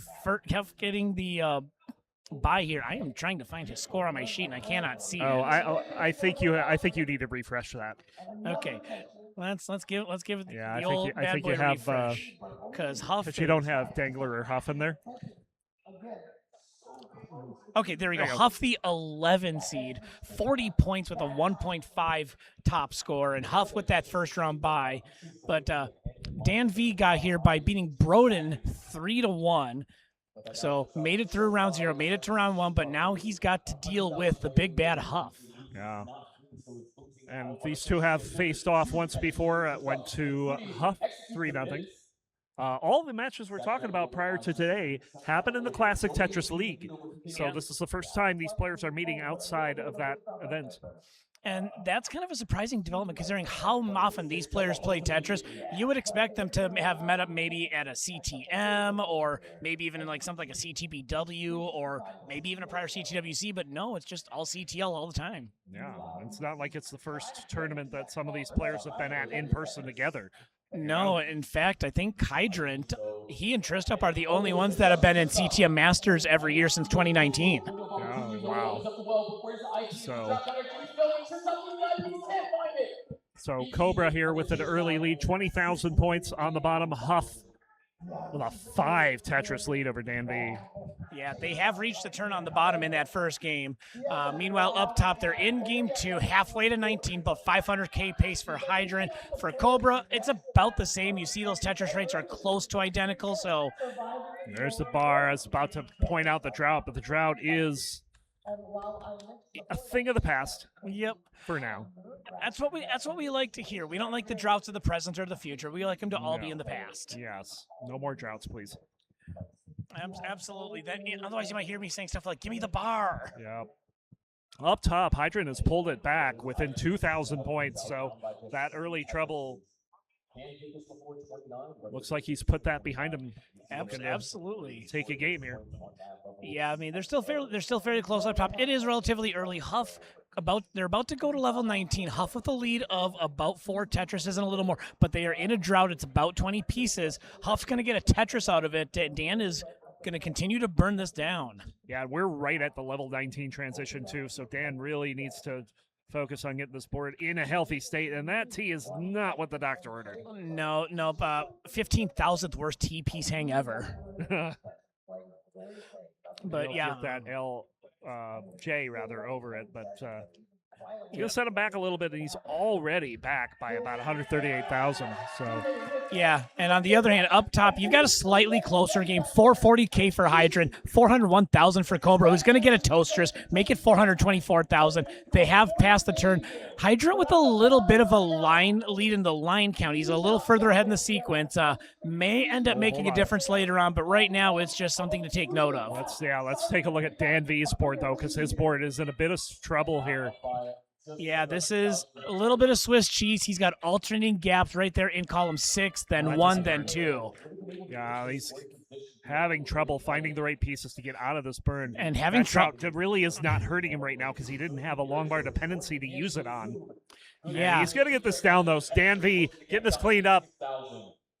Yep, that board is open. He's waiting to get Tetris ready. Meanwhile, Huff, about DanV, 262,000 points. My goodness. Yeah, this lead is ridiculous right now. And we are no stranger to large leads here on CT2 today. I mean, it wasn't too long ago Sidnev was up 10 Tetrises. Yeah, and we had a 300,000 point lead in the match after that, so it's kind of crazy. Yep, so DanV got a little bit of work to do, otherwise he's going to have to hope for some magic on kill screen speeds. Up top, they are just into transition, 543 for Cobra, 554 for Hydrant. Again, now up about 10 or so lines in the count. Yep, and on the bottom, Huff in a bit of a drought here, trying to get things cleaned up. Dan with a bad misdrop on the left and is not going to be able to get it down further. Needs a 5-tap and will get it. Yep, and now he's going to get to work there. Decides to not go for the flat burn. Is just going to try and get this opened up the traditional way. Just burn it down as quickly as you can. And that's pretty quick. Yeah. He is, if nothing else, efficient, but this has allowed Huff to make that lead a little bigger. It is now over 300,000 points, currently 979 to 641. Huff on max out watch right here. We just saw a He's definitely walking into that. big lead on CT1, and we might be seeing another one over here on CT2. And there it is, Huff with the max out into level 27. They're both on 27. Oh, nice dirty Tetris there for DanV. Oh, yeah. Up top, Hydrant with a Tetris and a half lead, looking to bounce back after game number 1. Yep. Hydrant Cobra on 19 speeds. Huff with the higher score. Or not Huff, Hydrant with the higher score. Who allowed us to have 2 players whose names get the H on the same screen? Yep, H and H. It's kind of like Tetris Wars when everybody's name begins with a T. I know, that's like crazy. I know. Meanwhile, we're in level 29, 1,128,000 for Huff, 851 for DanV. That is a nearly a 300,000 point lead. Yeah, he's going to need 7 Tetrises just to tie it, and that assumes Huff tops out, which he is nowhere near topping out as of right now. Yeah, Huff is, oh, well, you say that. I said right now he gets a dirty he gets triple. a triple. He's getting this down. He's got a dirty well set up, but he's just going to burn it. Yep. And then up top I mean, right why go aggressive here? You have a 263,000 point lead, and your opponent's in big trouble. Yeah, oh my absolutely. goodness. Meanwhile, up top, I think actually we're going to wait on that as DanV tops out. Huff is going to take this game 1.2 million to 910,000. But great first game for Huff. Dan's going to have to find a way to bounce back after that. Yeah. Meanwhile, Similar to how Hydrant's bouncing back here. He's got a lead over Cobra. Yeah, he's got a good game set up here. Tetris ready once again. Cobra's got a somewhat high stack, but he's going to get a Tetris out of it. And they're only separated by 7,000 points right now. So, yes, get your necks out in the chat. This is neck and neck right here. Also on max out watches, Hydrant over 900,000. It is neck and neck. However, Hydrant is ahead by about 8 lines at the moment. Make it 12 now, but yeah, that is worth noting. That is worth noting because now is the time where that may come into play as your runway disappears the more you go into kill screen. Ring that bell because the max out for Hydrant. Yep, and Cobra's not going to be too far behind. Oh, Cobra Cobra with that mess drop at the top is not good at this late stage. Yeah, Cobra also joining the T-Piece Hang Club along with DanV. Oh, no, he needs a bar left. Gets the bar left. Yep. But now Cobra needs to get this brought down. Cobra's in a big trouble here. And he's going to go into kill stream with his next burn. Needs a long bar desperately, and he's getting droughted. And he goes to the kill screen, and that'll do it. Hydrant takes game number 2, and we're all square.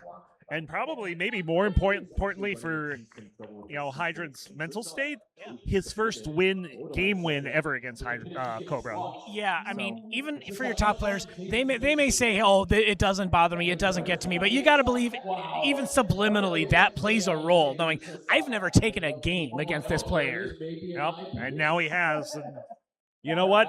I feel like this match is way closer than the sheet says. So Puppy Heart getting us set up for the next game, whether it's game number 2 on the bottom or game number 3 on the top. And I imagine we'll do a simul start, and we'll try and sprinkle in some cool factoids about the players we have up there, both in and out of Tetris. Oh. Yeah, thumbs up. Let's get this counted down for games 2 and 3 in 3, 2, 1. Tetris. All right, we're gonna start with Hydrant. Tell you a couple of cool things about him. Went to school and currently works in architecture.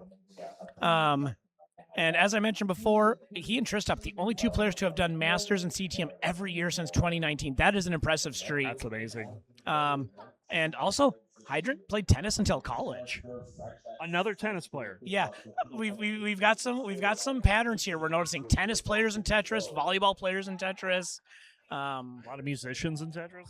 Yeah, yeah. But Hydrant also one of a handful of storm chasers in the Tetris community. Oh wow, I did not know that. Yeah, Hydrant, Mathwiz, Jedi Evan, T-Storm, Draco. Those are the 5 I know. Insane. So. Yep. And then Dan again in a bit of a deg here on level 18. So yeah, see what he can do. Absolutely. DanV just has some weight on that column number 3, but we'll let you know about Cobra too. Condolences to Cobra's Dallas Stars in the playoffs. fell to my Minnesota Wild. Cobra and I had a lot of fun chats about those matchups when the Stars and the Wild were playing. But Cobra also plays a lot of other NES games, SMB 1 and 3, also does Dragon Warrior Randomizer, and also plays Osu and Taiko.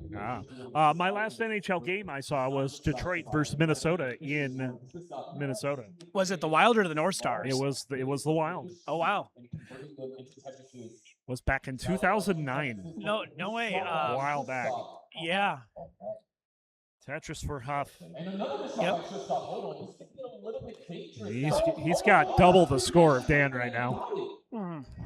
But yeah, around the horn, 195K for Hydrant, 129 for Cobra. On the bottom, 131 for DanV, and 171,000 for Huff.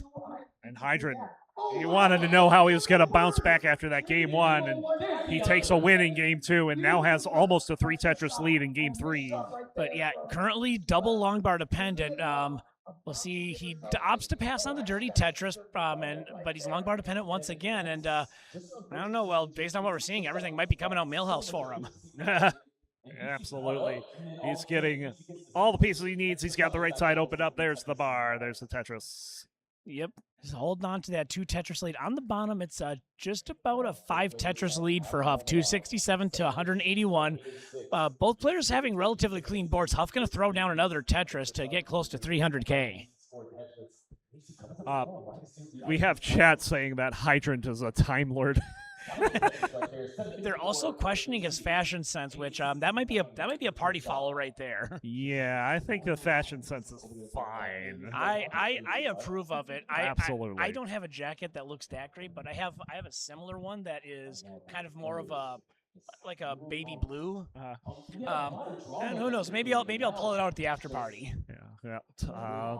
There we go. Bar down. Tetris for Hydrant. But Cobra trying to get back into this, trying to get another win here.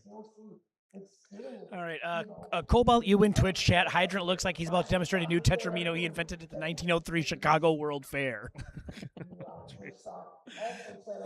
Hydrant looks like he's about to demonstrate a new Tetramino he invented at the 1903. Shit's insane. Cobalt, that is so funny. Oh, yes. All right. Of course, Cobalt, former CTWC gold bracket player. So, oh, wow. Good to see you around. Absolutely. And this game up top still relatively close. Cobra only down by about a Tetris and a little more. 395, make it 418 with the Toasters. 365 for Cobra. You know, dueling Toasters is over here. Why the heck not? And then on the bottom, Huff's up by 64,000 on DanV. Yep. So high boards here on the bottom, but bar shows up. Both players able to get it down. No issues here. DanV gonna take the burn, gets the Tetris. He's hanging in there with Huff. Huff in that first game went out to a big lead and was able to coast to victory, but DanV at least keeping Huff from getting too complacent here. Yeah, and that's what DanV's got to do after that first game. Like, both Hydrant and DanV had a pretty disastrous first game, each in their own different ways. Yeah. And it's how you bounce back. We saw how Hydrant bounced back. It's now up to DanV to show us if he can bounce back as well. Yeah, I mean, if you're DanV, you've got to know that it can't get much lower than that first game with that big lead. But if you're Huff, you got to think DanV is going to come back that much harder in game 2, which he is. Only down by about 60,000 points here. Heading into transition are all 4 players. Yeah. I cannot hear a thing right now because, if you're watching CT1, you know why. It's very loud in here. Yeah. Look at this, 615 for Huff. He's still got 1 Tetris. Yeah. So, but he's going to burn into 19. That's a 617 for him. Yep. And getting droughted. 611 for Hydrant. Yep. And 577 for Cobra. DanV in at 606. Hydrant at 636. So really good transitions here. Yeah, not only good transition, but still close and competitive here in the second and third games, respectively. Samish asking if Green Tea won the TGM CTWC. I actually wasn't here to watch it, so I'm watching the VOD on that one. Yeah, we'll have to take a rain check on that one. Yep. Wait, do people in the chat even know what a rain check is? Yeah. Yeah, we've reached Tetris Unk status. Yeah, but now into level 21, all players, I mean, as far as progression into the game, we're at about the same point all around. Hydrant and Cobra, DanV, and Huff, all about to hit level 22. Hydrant up 766 to 714. DanV down 739 to 761 against Huff here. Yeah, but Dan with a bit of a hole in the stack there needs a long bar to resolve this, and will get it. And just very quickly cleans up the rest of that. Yeah, I mean, we got all four. Nice fits for Huff. All four players on track to get a max out before the kill screen. And look at right this. Here. Dan is caught up. He's only back by 19K. Wow, what great work. Although board got a little high, but he's going to take a smart burn. He knows better than to take too much of a risk, and he's going to get rewarded with the Tetris after a modest 17-piece drought. Long bar dependency for Huff. He's maybe going to turn into a Tetris setup, but didn't wait long enough for the bar. Of course, that high, you do not wait that long. No, even your top rollers know that sometimes there's a risk not worth taking, and unfortunately, it didn't work out in Hydrant's favor, or not Hydrant, in Huff's favor. I did it again. Yeah.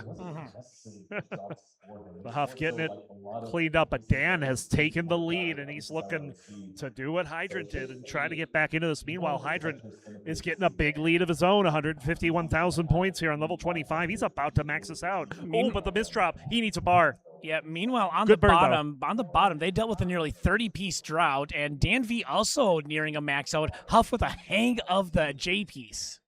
We got a max out for Hydrant. And Dan pretty close as well. And Dan has managed to take the lead from Huff. Huff had the advantage earlier on, but DanV has completely turned this game upside down. Absolutely. Another Tetris into the max out. But Huff, if his qualifier was any indication, he's not nearly done. He's going for a column 6 Tetris here, but doesn't get the bar. Dan also kind of going a little aggressive on 28. This could backfire for both of them if they're not careful. Absolutely. Right when they decide to go for their moves, they just got S and Z bursted. The S's and the Z's starting by where they're two of the top 7 pieces in Tetris. Huff, though, gets into 29 with that big center well. Looking for a bar, is not getting one as there's another drought coming in up top. Hydrant's going to fall apart on 29 at 1,211,000. So Cobra has a chase down. You need 1,212,000. Yeah, this is about a 6 Tetris deficit. Oh, and Dan's done. So Huff is in a chase down. You need 1,131,000. So we have 2 players, both on the right side of your screen, in the midst of a chase down on the kill screen. And all their opponents can do is watch. So Cobra has maxed out. Huff has maxed out. But Cobra is in trouble. He is not. Oh, he's not going to complete the chase down. Hydrant takes a 2-1 lead. Meanwhile, on the bottom, Huff still back by 2.5 Tetrises. I think this is line-out territory. Do not trust commentator math, though. It's a little dicey. He's got about 60 lines, and he needs 100,000 points. Yep. So odds are close. He's gonna want a Tetris just to make it safe. Yeah, a Tetris will make it safe. A triple might even make it safe at this point. Yeah. But Huff right there, looking a nice combination of cool as a cucumber and locked in like Svavar. Yes. So Huff getting this down. Still needs another 78,000 points and change. Gotta get that right side cleaned up. Yeah, this is starting to look more and more like maybe you need a Tetris here. I think so. He's got just over 30 lines left, but he has 60,000 points to overcome. He's gonna need a Tetris before 39 if he wants to complete this chase down. I gotta believe Huff knows what the Tetris math is in order to complete this chase down. But I approve of the toast chase down strats. Yeah, 41,000 points. This is definitely going to require at least a triple. Well, he does have the long bar dependency set up in the right side, but is he going to go for the left well? Oh my God, we're running out of time. 10 lines remaining, and he doesn't have any time left. He's got to start setting up for a Tetris here. He's not going to get the Tetris though. He's in trouble. He's got to burn 15,000 points. He needs a bar. He gets a bar, but it's not enough. He still has 11,000 points to go. He's on level 39, and he's not going to get it done. DanV We'll tie it at 1. He tried his hardest. He tried to line out and set up for a Tetris, but it just didn't materialize. Huff falls 8,380 points short. Yeah, man, what a game on the bottom there. We got Hydrant on the verge of advancing to the top 16. And on the bottom, we have a game 3 to decide who will take the lead in this one. So Pumpy will get them set up. Dr. Layup says, let's go DanV, the bad boy of Tetris. Seriously, the bro's 12. Like, how much of a bad boy can a 12-year-old be? No kidding. Of course, to be fair, he's been 12 every year he's been here, so. The ageless wonder, DanV. Yes.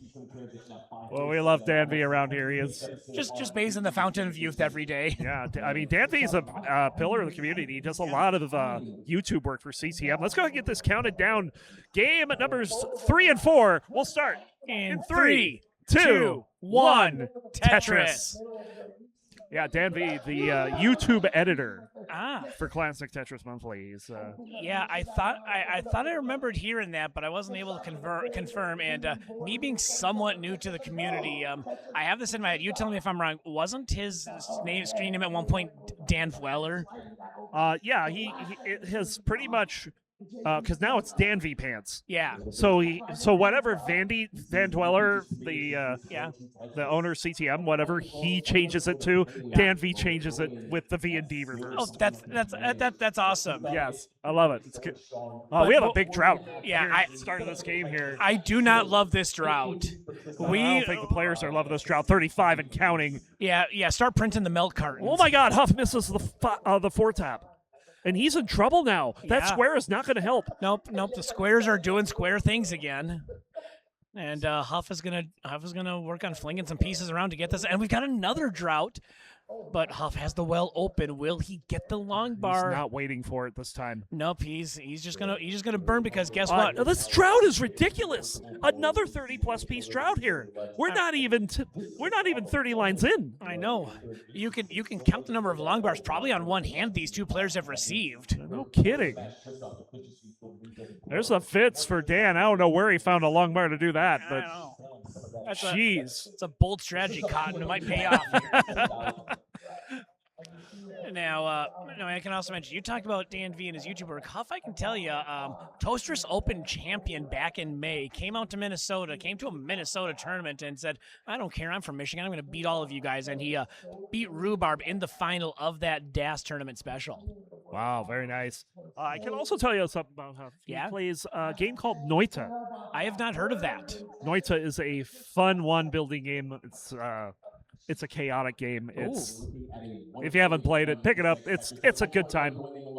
Meanwhile, we got Dan at 147, Huff at 139. Up top, Hydrant with the lead, 217 to 174. Do you think Hydrant's gotten over a possible mental block here? This is 2 wins in a row after being on the schneid for 10 in a row against Cobra. It possibly could be, but I also have felt that Hydrant's been around the scene for a while. Yeah. Obviously, he was the original player to roll over the game. Yeah. But then he kind of fell off for a while. Yeah. And even in wars, he's got super grandmaster status. Yeah. But for a while, he wasn't even counting for the tournament norm. Right. So when you beat someone, you have to beat like 5 super grandmasters to get tournament norm. We had to change that back because of how good he has gotten over the last year. But, oh no, right at that point, hangs the L piece. So now Hydra's going to have to work on taking care of this high hang. And it's going to give Cobra a chance to build up a little bit of a lead here, halfway to level 19. That'll work.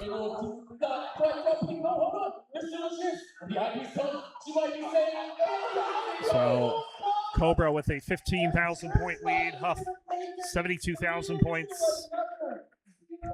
Yeah, meanwhile, We got another drought forming on the bottom. What is this seed, Ron Clee? This is like 3 massive 20-plus piece droughts that they've encountered. No kidding, Pumpy. What are you doing, my guy? Look at this. It's going to be another 30-piece drought. my God. Third one of this length or longer this game. Yeah. And this one is not going to be kind to DanV. 40 pieces. And he hangs the bar in column 9. Huff is up 2-1. That was an absolute struggle seed. 40-piece drought, and that wasn't the first of 30-plus. What the heck, diddly? Oh, my God. That was brutal. Just absolutely crazy. So Not even Norg is that ruthless.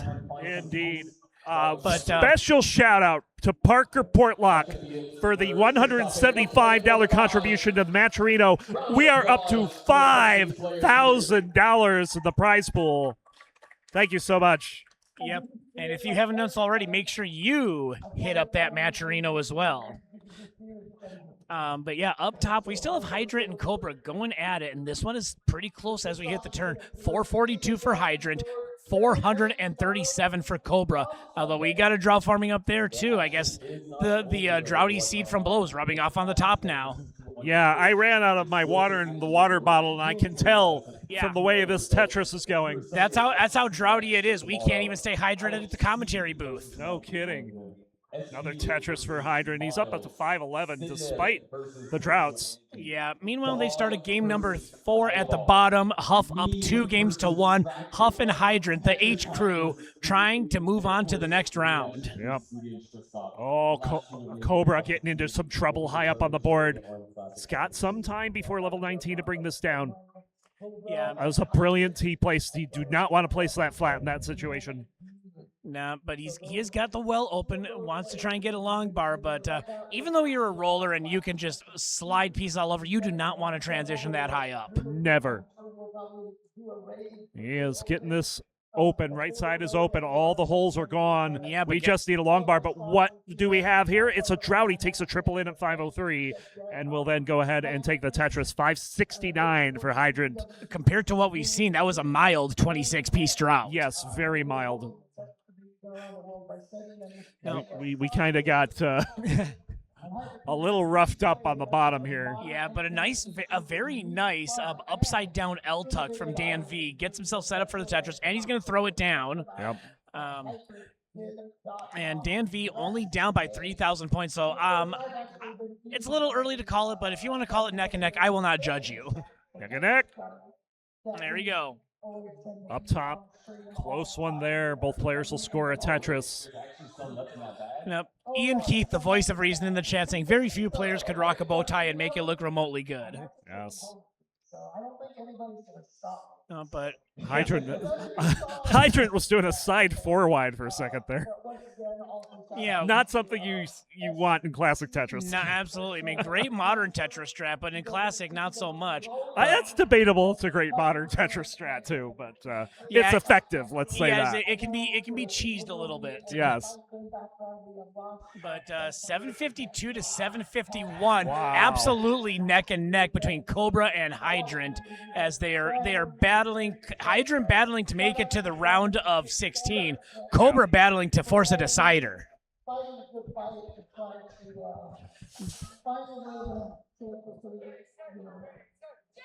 So, not going to spoil it, but the silver finals are going on right now over on CT3. Bring that up, because there's someone you know playing in the finals. Yeah. Be sure to check that out. There are 2 players playing, and you've probably heard of at least one of them. Yes, I've definitely heard of at least one of them. Yep. So go check that out. But yeah, coming into level 26 now, 890 for Hydrant, 864 for Cobra. What the heck? Yeah, $500 donation there to get us to 5,500. Thank you for that. Cobra with the lead here, but it's not much. 900 to 899. 85-point difference between the players. I know you can't get much closer than that. That is nearly push-down point territory. And, yeah, you gotta call that neck and neck. Yeah, absolutely. Where's Jeff and Alex Kerr when you need them? But Cobra is Alex next is Tetris. here. Yeah, he is here. Cobra with his next Tetris will get a max out. Hydrant is probably 3 Tetrises away from it. But guess what? Another drought. You don't say. Nice bits for Huff there. All right, and there it is. Max out for Cobra in level 28, about to hit the kill screen. Level 29 is coming, and Huff's board is, Hydrant's, now I've done it. Hydrant Sport's in trouble.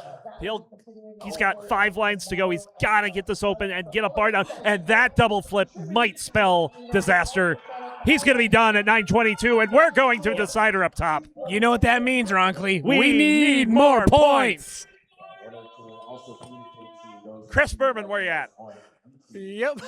Rumbling, stumbling, bumbling. But right now, on the bottom, they are still going at it here. We got DanV at 511K, Huff at 409. They are just about hitting the turn here, and DanV on track for a 600K transition, looking really good here if he wants to make this a game 5. Colin has taught you enough, and then after 409, you say, giddy up. Yep. I love it. No, but yeah, I don't know. Yeah. Is it possible that this resurgence from Hydrant coincides with the fact that he's gone full beard now? Power of the facial hair, but we're going to get the 2 players ready here for game number 5 as Dan and Huff. Dan with the lead. He's looking to push a game 5 as well, and they are started up top. So, yep, let's score some points over here. And Cobra, trying to avoid the tie right away, gets the 4 pushdown points early. Oh, yeah, we need more points. We sure do. Huff with the misdrop there. Oh, my. And the double tuck of the J. That's the second time I've seen someone go for and get that frame-perfect double tuck on 18. Man, when I grow up, I want to get tucks like that. No kidding. You are grown up. Sorry. Yeah, true story. Dan looking to go in with a 655 if he get a bar here. He's got 1 burn if he needs it, but he doesn't. The long bar shows up. Yeah, you can't say that often in this matchup. 656K transition. Huff is about 1 Tetris away. He's going to get a 544 into 19. Meanwhile, people are loving that Hydrant is taken off the coat.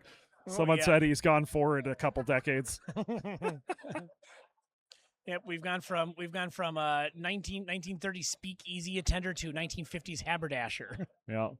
We have Vandy in chat saying, "Oh shoot, I root for all these individuals." Yeah, they're four great players. Not just the fact that they play well, but these are people you can easily root for, as Vandy has alluded to. Absolutely. Yeah, but on the bottom, Dan up 742 to 622. It's a 4 Tetris lead, and Cobra with a bit of a complication. Oh yeah. Not getting very good pieces for this either. Yeah, Cobra, this is not secret grade here. Let's get those gaps taken care of. Cobra heard Vandy and was like, "Oh, stupid Tetris monthly. Let's go." Yeah. Hey, there we go. Oh. Opting to go for the dirty Tetris in column 10, and we'll get it. So Cobra, knowing that it's all on the line and is going for maximum efficiency here despite the board state. Yeah, you see that 78% Tetris rate. You know he's going for everything he can get, wants to try and maximize so he doesn't have to rely on kill screen Tetrises if necessary, assuming he gets to that point.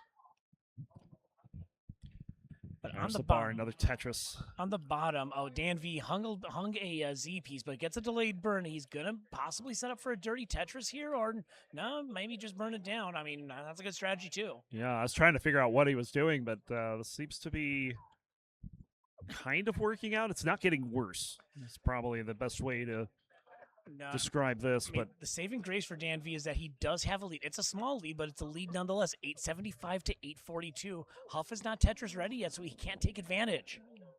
And Dan has a couple more burns to get out of this. But Huff will capitalize. He'll get within 6,000 points. But DanV does get out of that dig, throws down a Tetris. So, yeah, the necks are back out once again over here. Indeed. And up top there, we got necks as well. 294 for Cobra, 289. Hydrant, though, 19-piece drought, and in a bit of a spot here. That S piece was horrible. Yep, and Hydrant, he's got a little bit of difficulty to deal with here. It's not Danger Will Robinson yet, but it's not where he wants to be. No, and he's having to make some compromises on this board that's going to extend this dig even further.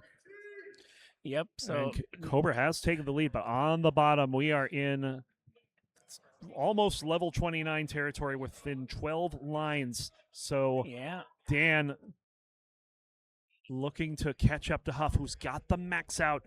There's the max for Dan. Level 29 is around the corner.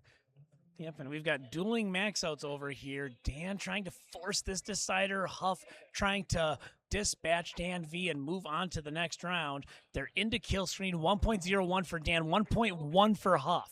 Yes, this is critical game 4 for Dan. His tournament life on the line. Yeah, we'll give a quick update up top. 370 to 349. Hydrant leading in that decider as they're over 90 lines. Dan's in trouble. He does get a piece to the left that's going to delay him needing to do anything about it. And then that flat L was beautiful. And Huff is going to top out at 1,118,000. Dan has a chance. You need to get to 1,119,000.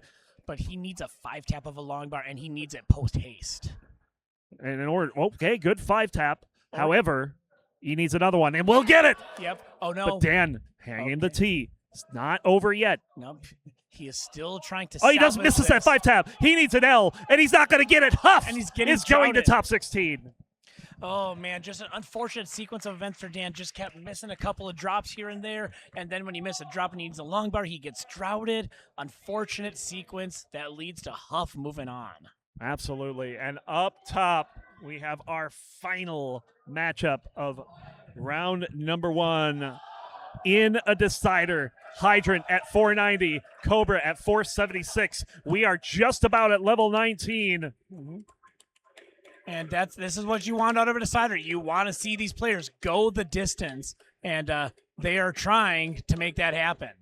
Yes. So here we go. Another Tetris. Yep, and they're in. Hydrant going to throw one down as well. And now the crowd is into this one. Cobra, Hydrant 2. The fans are confused.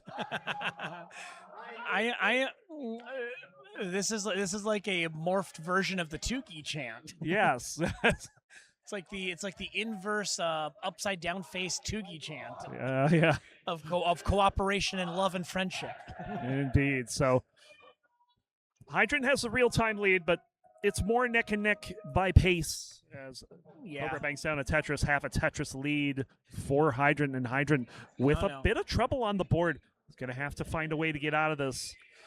Yep, it's trying to Oh, get that's these beautiful. pieces burned. Yeah, just great pieces and great work by Hydrant, taking some delayed burns and getting this board brought down. But that's going to give Cobra the opportunity to get the pace lead and the real-time lead back as he gets 2 Tetrises in 3 pieces. Yeah, you see that Tetris rate, 71% to 65%. Cobra leading there, and as a result, also leading on the scoreboard despite not having as many lines cleared as Hydrant. Gets the bar over for the Tetris, 786. Another Tetris for Hydrant. He's got 775 into level 24. That is halfway through the level 19 speeds.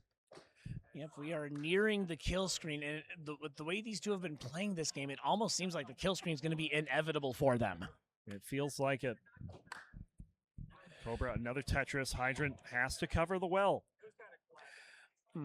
But He'll get it back open, and we'll get the bar for the Tetris. Yeah, Cobra up only 11,000 points. This game remaining close. It's anybody's guess who's going to get this one, but guess what, folks? We have a little drought here, 18 pieces, and a hang by Hydrant of the Z. Yeah, and he gets another 18-piece drought there. But he's on level 26 now. Yep. So it is crunch time, and Cobra getting into a little bit of a spot. Yep, he's going to take that flat burn. Really smart. It gets my seal of approval for whatever that's worth. Hydrant going a little aggressive here. Yep, but he needs some pieces here. He's going to get. This is not good. He's going to get some burns, but he's got to keep bringing us down. The L spam is bailing out Hydrant here. Yeah, what a well-timed burn from Hydrant. Wow, we got the fans behind both of these players right now. Yep. We're about to hit level 29. Another Tetris for Cobra. He's got a 5,000-point lead. Kill screen and max out coming for both players. Double There's max the max out. outs. And get ready because speeds are about to go ludicrous. Yep. Yep, Ronckley's right. We're about to hit ludicrous speed. 1,039,000 for Hydrant. We'll get that bar over. That couldn't have come at a better time because the board was getting a little out of control. But he's getting square bursted, and that is not what you want to see. He's a 5-tap. He gets a 5-tap. Still alive. Cobra with the bar for the Tetris. He's got 1,121,000. Hydrant at 1,055,000. Has a left well set up. Has to burn it down. There's no bar coming. Another drought. Cobra's done at 1,121,000. Hydrant has a chance. He needs a Tetris and change. Yep, 1.13 is the magic score for Hydrant to exercise those demons of never having beaten Cobra. Is this it? There's a Tetris, a double flip. He needs a 5-tap left. And it does not come. No. Cobra is going to the round of 16. Oh my gosh, Hydrant had it in sight, and just a couple of unfortunate drops are all it takes for Cobra to move on to the next round. Oh my God, what a set between these two. It started out really, really jank, but those games after that were amazing. So, yeah, Cobra making it back into the top 16 again. He made it pretty far last year, so yeah, we'll see if he can make another run.